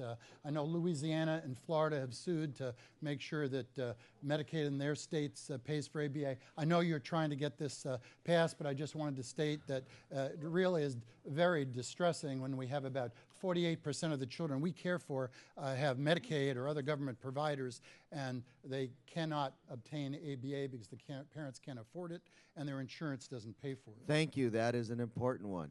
Number three, increase access to mental health services. Abysmal. Orange County and other mental health programs rule out or cannot see children with autism spectrum disorders. They're actually a diagnosis that makes them ineligible, given the fact that about 60 or 70% of individuals on the autism spectrum are felt to have mental health concerns. That just is crazy and needs to be changed as soon as possible. Number four, I think that regional centers need to cover children, not just with those with intellectual disabilities, but we have loads of children that are aging out that have lots of needs. They're failing in their jobs, they're failing in community college and colleges, and yet they don't meet eligibility for regional center services. So they really are not covered by anyone for anything, and that's a lost group because they might be able to, with a certain degree of support, actually make it to be productive members of our society, and yet many regional centers don't provide services. Number five, incentives for cross-disciplinary and cross-institution. People get tenure by publishing articles, by getting grants, and only when you give financial incentive or incentives for your future tenure are you going to get people really devoted to doing cross-discipline, cross-institution research. So thank you very much for being here, and I just couldn't pass up the opportunity to make some of those comments. And I hope you don't pass up these opportunities, because that's why we're here today, to listen to you, the experts in the area. And I've learned quite a bit, and these recommendations I'll take to heart. Thank you very much. Hi, I'm not used to speaking into this, so I'll do the best I can. Okay, and introduce yourself. My name's Diane Hickey. Can you speak into the microphone? Okay, And the reason I'm doing that, Diane, okay. is just I want to make sure everybody hears what you Yeah, got to say. I appreciate you 'cause it is instructing me. important. Okay. How much higher does the autism rate have to climb before we look at the role of wireless radiation, electromagnetic fields in this disorder? I'm a stay-at-home mom in Fullerton. I do not have a science background. Even as a lay person, I can start looking. I can find an increasing amount of literature linking wireless radiation as the cause of autism. A cursory inquiry yields the following, and I just did this morning. Two studies, or one study done by Tamara Marissa and George Carlo conducted a study to assess the role of EMFs from wireless devices in the etiology and treatment of autism. The findings of this study suggest a significant role of EMFs in both the etiology and impeded efficacy of therapeutic interventions. A second study conducted by Diedrich Klinghardt, director of Klinghardt Academy in Neurobiology in Seattle. The researchers measured the mother's body voltage and microwave exposure in their sleeping environment, and also those of their autistic children. The study strongly suggests that electromagnetic radiation in the sleeping area of the mother during pregnancy, as well as that in the sleeping environment of the children, may be contributing, if not causal, factors in autism. From PubMed, this is a government website. And this is one article. A possible association between fetal/neonatal exposure to radio frequency, electromagnetic radiation, and the increased incidence of autism spectrum disorders. And this is from a mom from an autistic child, published on Scribd. That's SCRIBD. And this is public access, public domain. Her article is entitled, and I won't say any more, "It Just Makes Sense, the Link Between Wireless Technology and the Rise in Autism." Let's put this in context. The FCC sets the wireless radiation emission guidelines, last updated in 1996. That was 17 years ago. Completely ignores non-thermal biological effects. Wireless radiation is all about us now. The FCC has given a green light to technology industry, and they are doing what businesses do, growing their market share and profits. So it seems the tech business has been operating for some time unfettered by governmental constraints. What about the research? As one microwave physicist stated, 40 years ago, science and research institutions were told not to address the non-thermal effects of wireless radiation. Is this more the green light strategy? Dr. Klinghardt finished a study linking EMF to autism because of tech industry interference. Work was never published. Is this more of the green light strategy? A few months ago, I asked Dr. Joel Moskowitz. Dr. Joel Moskowitz is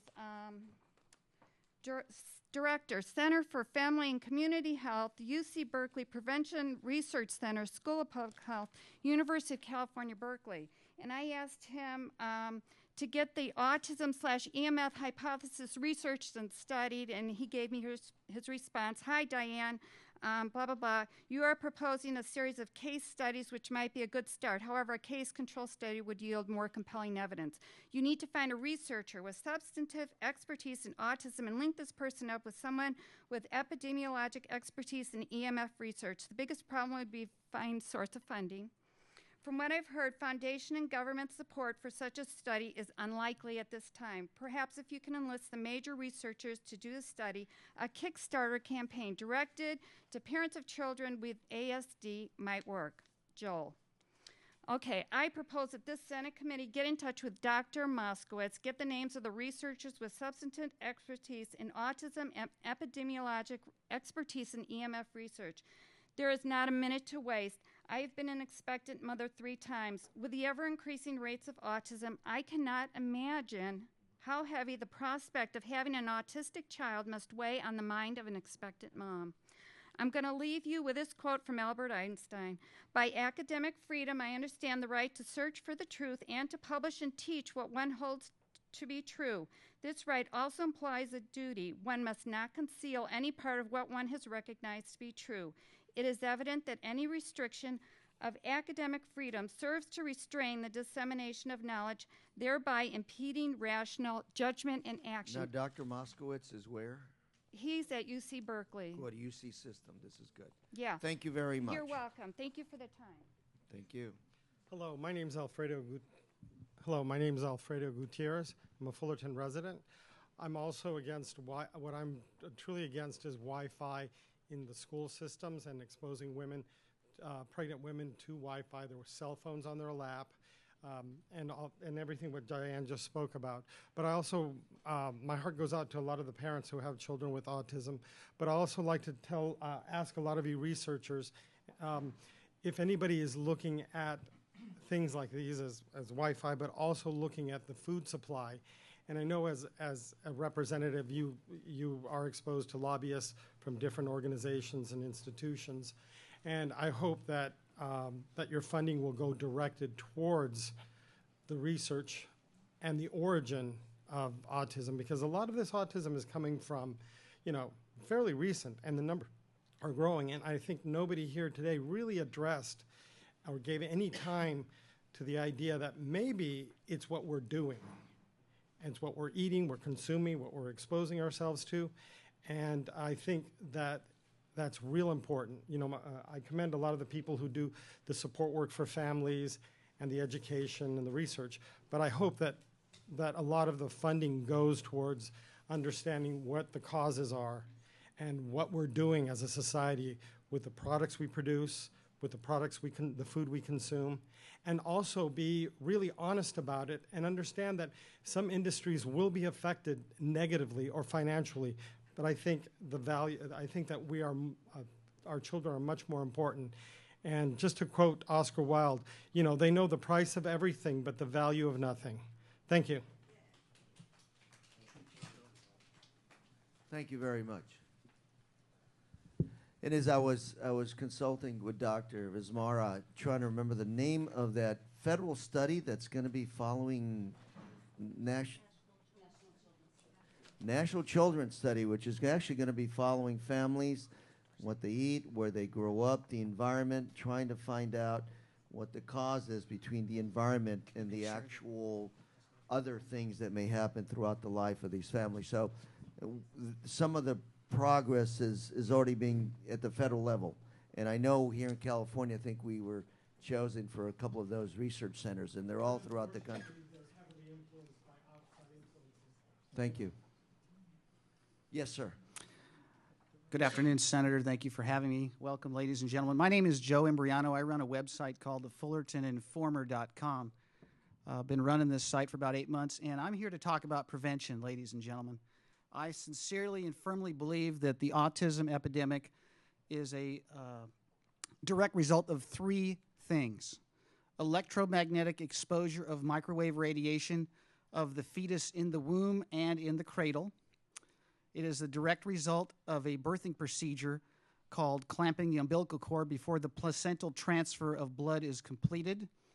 And the third cause that I believe is a major contributor, but to a lesser degree, is subacute sclerosing panencephalitis caused by the MMR vaccine. These three things are all preventable, ladies and gentlemen. I do believe that we have the evidence before us that the epidemic is out of control.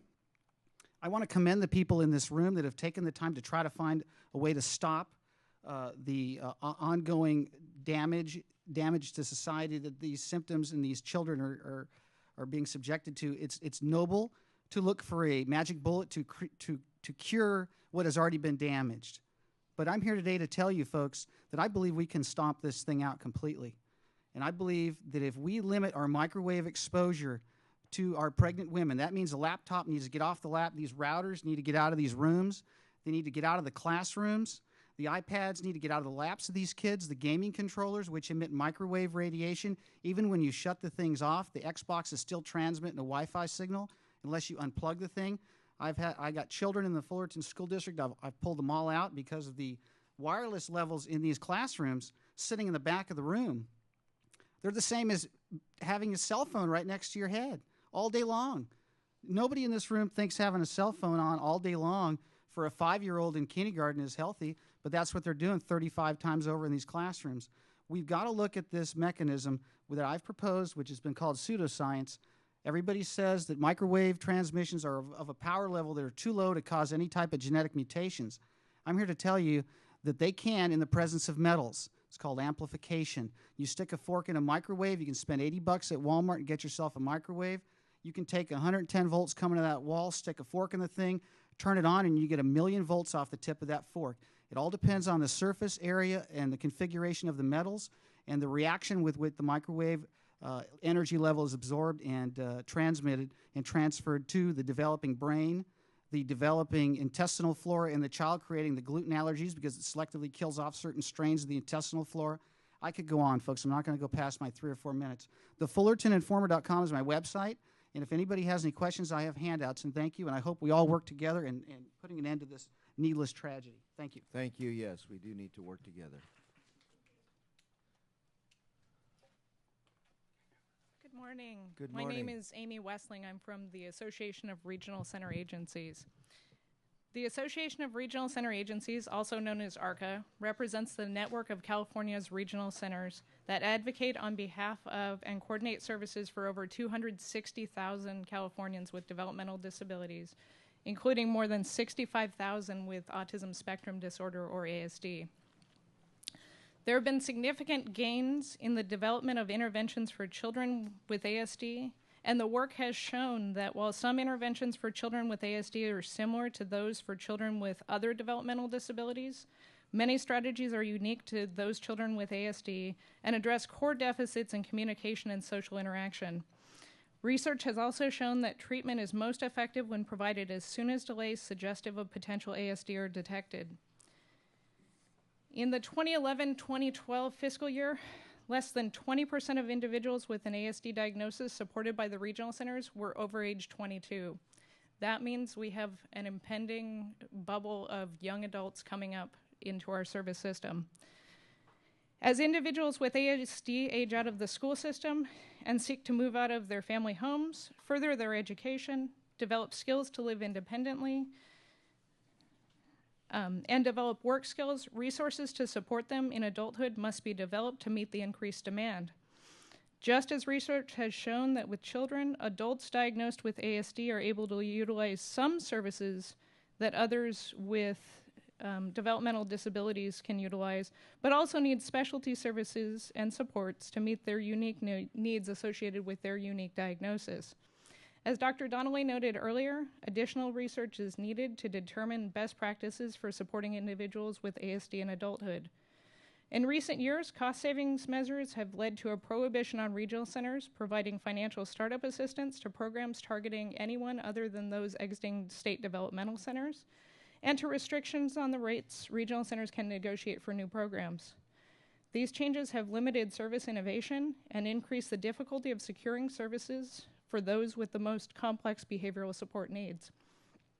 Additionally, in 2009, eligibility criteria for California's Early Start program was constrained, and that left some young children who were later diagnosed with ASD without needed early intervention services. California must proactively devote resources and attention both to the development of specialized services for the growing number of adults with ASD and for services for young children at risk of a later ASD diagnosis in order for these services to be in effect and available when they are most needed. ARCA would like to thank the Senate Select Committee on Autism and Related Disorders for convening this hearing on the challenges and opportunities in autism research. Thank you.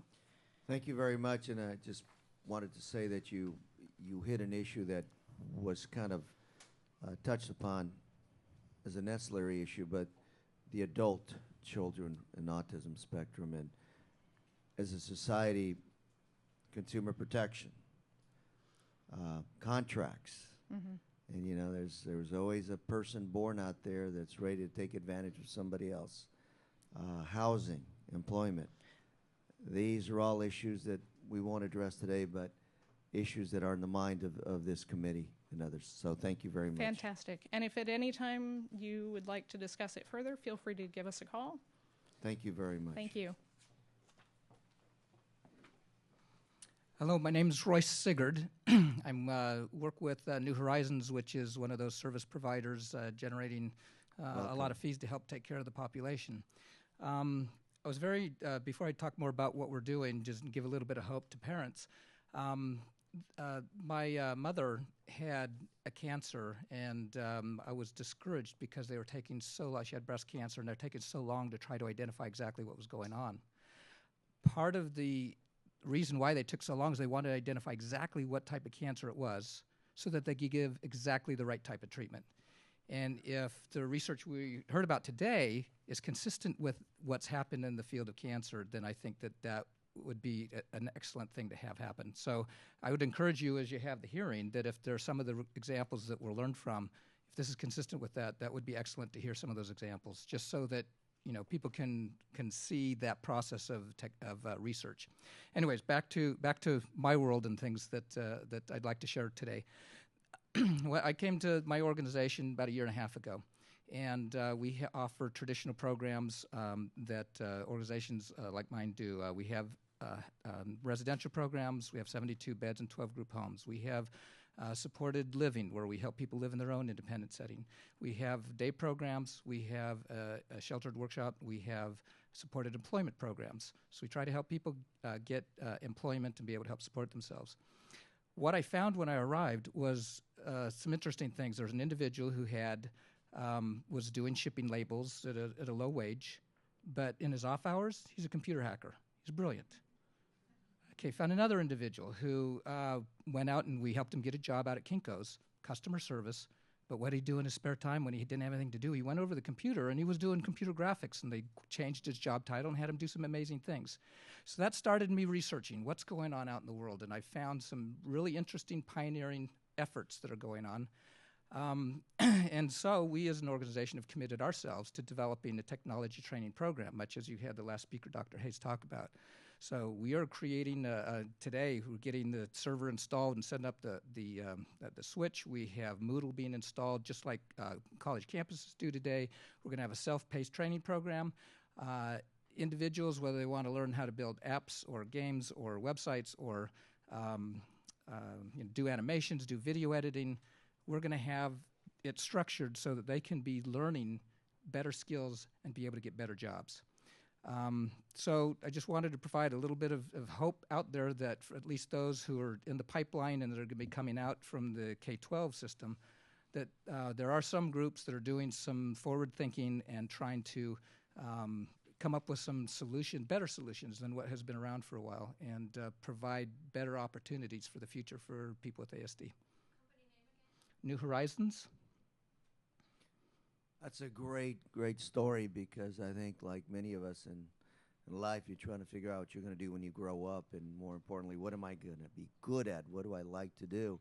And I think you just exemplified a lot of these folks. We just have to listen a little bit more, pay more attention to see what we're all good at. Very good. Thank you very much.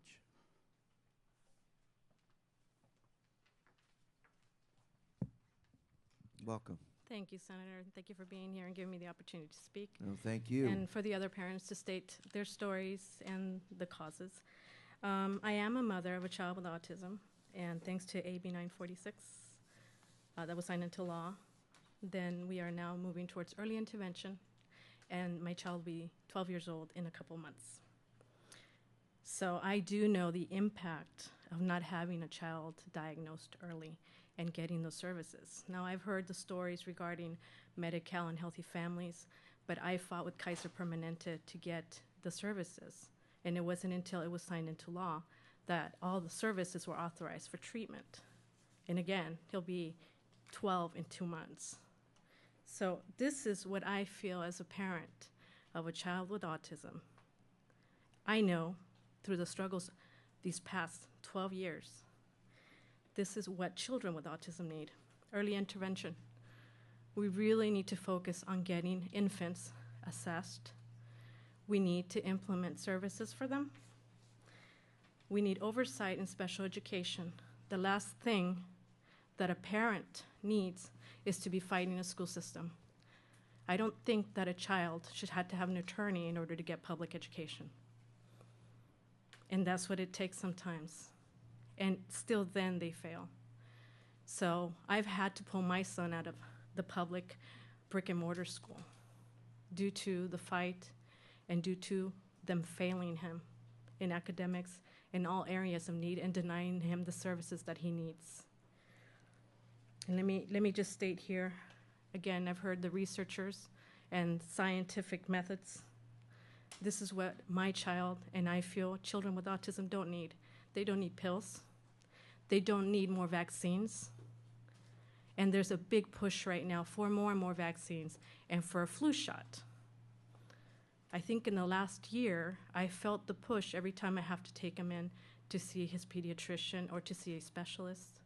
They have to remind me of the flu shot or remind me of whatever is on that schedule now. So I am asking as a mom, as a parent, for other parents that are not here today, that perhaps didn't know this was taking place, for another hearing, where parents can hear this again, and parents' voices can be heard, because they are the true representative of these children. The people doing the lab experiments, and I have to also state something that it's very offensive as a parent to hear someone compare their research with rodents, with cars, and I also heard another participant today state that these children were burdened, that they wanted them to become taxpayers. And these are the people that are asking for funding.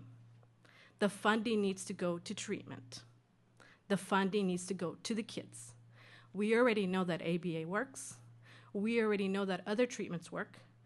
As far as the applications, that's wonderful that we're moving in that direction as far as technology. I have a brother who owns a company in video games, so I see the advancements. But as far as putting more money into that research and this research and even calling it genetic. They tell me what gene is causing this? I can tell you what I saw. What I saw is my child running to the emergency room every time he got those shots. So I know what caused my son's autism. And as far as having a one bullet or one shot deal, that's not going to work. We need that money and that funding to go to treatment. And as far as any other person here that spoke today, I appreciate where they're coming from, and I appreciate them citing their whatever they were reading. The only thing, I didn't have a speech ready for you today or for anybody here, but what I can tell you is that I did read an article a while back, and this was removed from the internet, and it involved a meeting, which was called a secret meeting, and it's titled Deadly Immunity, and it was written by Robert F. Kennedy Jr., and it was removed from the internet, but you can access it. The article was removed, or the secret Yes. meeting? No, the article was removed. The results of the meeting were hush-hush. It is www.commondreams.org. I can read you just a little bit of the paragraph at the beginning, and anybody can access it. It's still on there. It's been put back up on the internet. So this is what it states in the beginning. When a study revealed that mercury in childhood vaccines may have caused autism in thousands of kids, the government rushed to conceal the data and to prevent parents from suing drug companies for their role in the epidemic. In June 2000, a group of top government scientists and health officials gathered for a meeting at the isolated Simpson Wood Conference Center in Norcross, Georgia, convened by the Center for Disease and Prevention. The meeting was held at the Methodist Retreat Center, nestled in wooded farmland next to the Chattahoochee River, to ensure complete secrecy. The agency had issued no public announcement of the session, only private invitation of 52 attendees. There were high-level officials from the CDC and the Food and Drug Administration, the top vaccine specialists from the World Health Organization in Geneva, and representatives of every major vaccine manufacturer, including GlaxoSmithKline, Merck, Wyeth, and Aventis Pasteur. All of the scientific data discussion, CDC officials repeatedly reminded the participants was strictly embargoed. There would be no making photocopies of documents, no taking papers with them when they left. I'm not going to read it all, but I think that says a lot. Thank you very much for your comments today. And let me just say that most of the hearings on autism we've had have dealt with the treatment stuff that you very eloquently discussed. And most of the town halls that I've had in the district have dealt with putting parents in contact with those where they can get these kinds of treatments, as well as attorneys have been there to help them advocate for their rights, so to speak, in the public education system, as well as with the state of California. Today, I think, has been maybe the first or the second one that we've actually dealt with the issue of research and the so-called coming up with a cure. At the end of the day, I think what I've heard from everybody is that we're all interested in the same goal, which is to make sure our children live productive lives.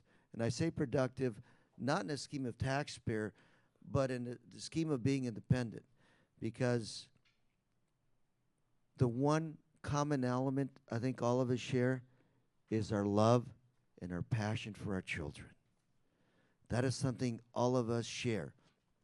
And the one concern that many of us have, what happens when we're gone from this planet? Exactly. That is something that we're asking ourselves over and over again. And so all of us, I think, through different levels, different approaches, are trying to come together to answer that question. I have personally not tried to hide anything.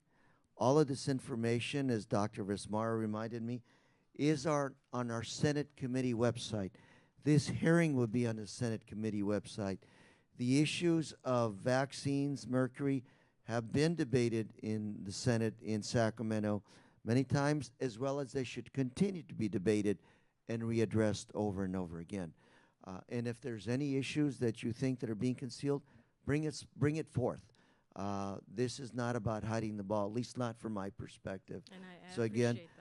I will try to have another hearing for parents. And the reason I said I want to have this hearing in Sacramento is because I haven't heard this stuff in Sacramento. I've not heard it, and I want it to be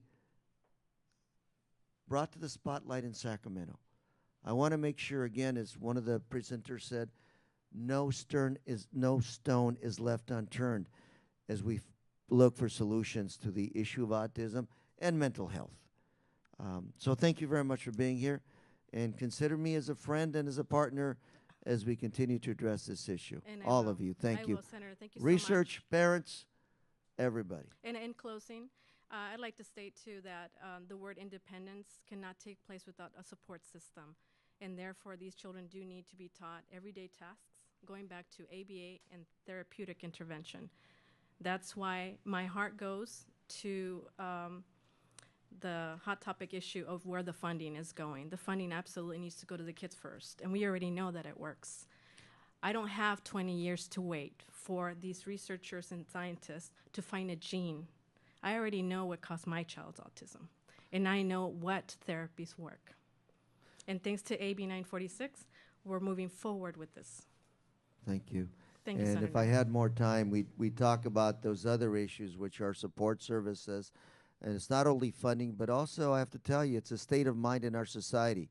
Because when you talk to local city councils in local cities, now I'm not gonna talk about any specific city, you talk about building independent housing for special, and I'm gonna say special need folks. You know what you get? A lot of pushback.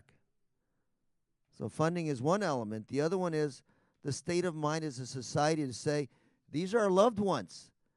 And we have to do what we need to do to assure independent living. Yes? I raised the issue of how they are describing and comparing the research to rodents and cars, and using words such as burden. They also describe the research to compare to cancer and the approaches have taken in the past. Right, but the reception you get from the community is based on educating them. And if we are comparing research that we're doing on human beings, these are children, these are, like you said, our loved ones. If we're comparing them to rodents in research, then that's how the community will see them. And that's how they will be received when you plan for building independent living communities for them. Thank you very much. And my name is Tamara Rodriguez. I am a resident Irvine. Ms. Rodriguez, thank you very much. Thank you so much, sir. I don't represent Irvine, but I make policy for the state of California. That's good. As a whole. Well, Thank you it's very in much. California, so. Yes. Thank you. It is in California. Some would argue otherwise. But yes, welcome. Senator Correa. My name is Polly Mush, and I have to say I am not a parent of a child with autism. My daughter happens to have something called Williams syndrome, but I share the same exact things that you folks go through, or I should say I did share with you. My daughter is now 38 years old, so I have to say that what you folks are doing is so exciting to me. It is just unbelievable. And I cheer you on, and I know for a fact that many children with Williams syndrome also are duly diagnosed with autism. And we are having our national convention coming up this summer in July, over the 4th of July. So if any of you would like to join in, they do have a professional seminar that goes along with our convention. And like I say, I invite you to join us. But my situation today is, again, not only to say thank you very much, because we do have a few centers for children with Williams syndrome, one in Boston, I believe there's another one in Texas. They are so helpful to parents. So like I say, seeing this center today is just really, really exciting to me, and your enthusiasm is infectious. But I also want to say thank you to you. As you probably know, or maybe you don't know, I have asked you to write a letter to the city of Tustin, because right now I am working with a number of people on housing for our folks. And matter of fact, some of our housing committee members are here with us today. But I thank you for doing that for us, because we are asking Tustin They have included, thankfully, to a number of parents stepping forth to ask them to include our folks, and I say folks with developmental disabilities, not singled out in any specific disability. But we have asked them to include our folks in their housing element. I know there's a task force that was also formed. I believe Nancy Donnelly is part of that task force in Irvine. And like I say, I have a meeting on Friday with a number of folks with the city of Tustin. And with your help, thank you very much for agreeing to write the letter. And I sincerely appreciate On that. the contrary, thank you for your activism and making sure that we're on the right track and, you know, doing the right thing of housing as well as other supportive services. There's a few cities that have done the right thing. Yes. There's a few cities that have stepped up, but I'll tell you, why do we have to struggle so much to score? I mean, it's what are you not getting here? That we have to do these things. Well, thankfully. And it is painful to get, and I'm not going to get into specifics, but No. my God. But thankfully, in 2010, with Senate Bill 812, it is the law that the city has to include the in our folks in the housing element, which in prior years everything was under an umbrella. I believe we're grouped in with seniors, which is another area that we really need to work on, because I believe the definition of seniors is also dependent adults, which is where our folks fall under. So there are all kinds of services for folks with who are seniors, and cities love to build for seniors. But the real bottom line is they have senior centers, they have senior housing, and folks with developmental disabilities at this point do not. And consequently, we really do need some help, because every single parent in this room knows that when someone says, "Happy birthday, this one is yours," you realize that you got a little bit of work ahead of you, and you don't have, you know, you basically, the question is, what is going to happen when? And we all know with the proper supports that our children can be successful. And that's what we're working on. And like I say, we're working with the Regional Center in Orange County to try and develop this housing. And with your help, I thank you. Thank you. Hi, Senator Correa. Sir, me. I'll keep it real short. Thanks for holding this hearing. I'm And real your name, grateful sir? to you. Eric Kassem, and I have And autism. have we met before? Yes, and I have autism. I have a lot of You've friends. been part in of this room. some of my programs, I Yes, understand, thank you Mr. so much. Kassem. Yeah, you had me speak to your young senators. This is maybe one of the individuals I was referring to as one of my witnesses. Thank you. I know a lot of people in this room. I'm so grateful to you, and I've known you for many years, and you've been a great support to me, so thank you. I'm concerned that what I'm about to say may sound critical, and I don't want that, so please forgive me. But, and I'll also read from my note because I'm terrified, and I'll just say I'll stumble less if I read. I just want to ask a question. Why aren't there more people with disabilities as members of decision-making bodies that determine our future? Thank you. Did you know the White House Disability Council doesn't have anybody on the council who actually has a disability? When President Obama appointed someone with Asperger's syndrome to an important policymaking position in Washington, the news article said it was the first time it had ever been done. Why don't organizations, I know some of you do actually, but why don't more organizations that serve people with autism have a rule that they have to have at least one board member who has autism? I admire all of you, of course, and I'm deeply grateful for all the hard work you're doing. So once again, please don't feel this as a criticism, but example, Senate Select Committee on Autism.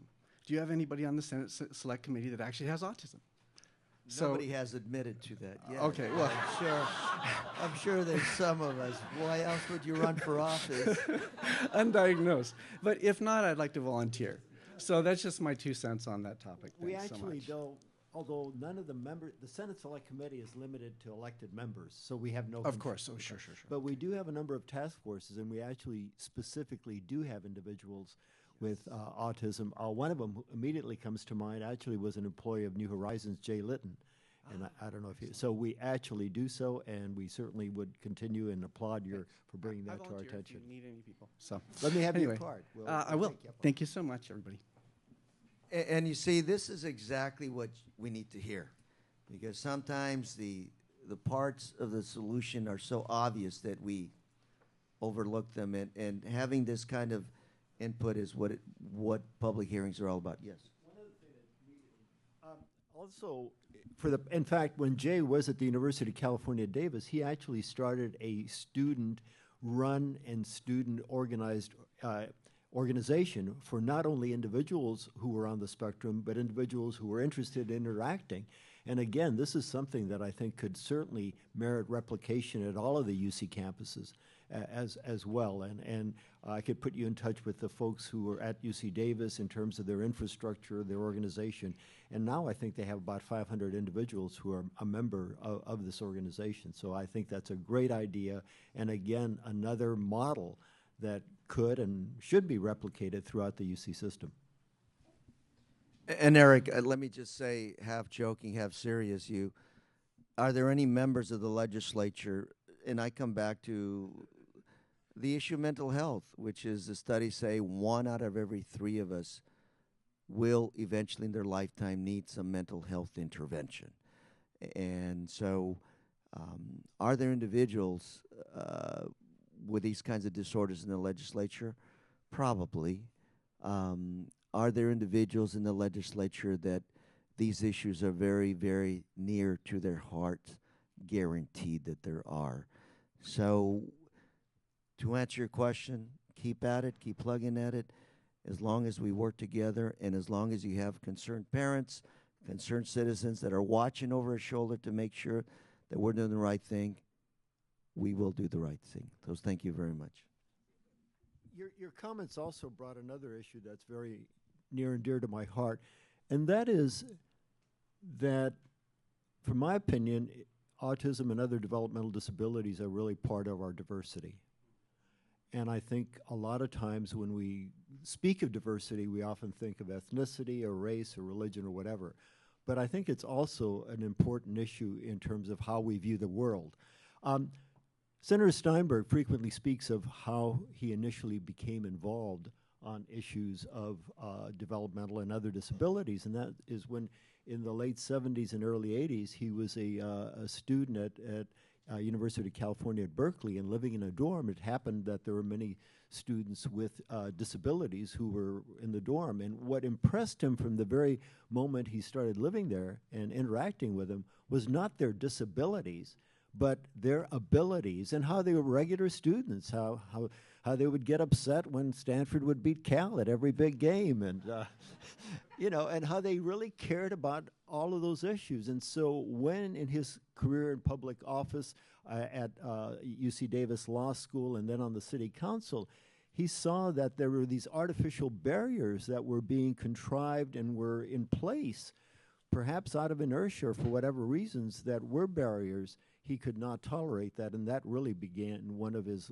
lifelong commitments to these issues. So thank you for bringing this to our attention. Further public comment? Seeing no further comment, again, I want to thank all of you for being here today.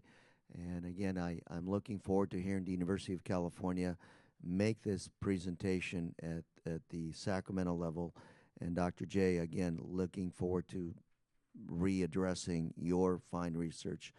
I conclude with the words of stating some action words, which is let's keep getting busy, let's keep doing the job we're supposed to be doing, and let's keep scoring for our loved ones. Thank you very much. And this informational hearing is now, I guess, hold on a minute there. And in closing, could we also give a real heartfelt and sincere acknowledgement to Senator Correa for his leadership?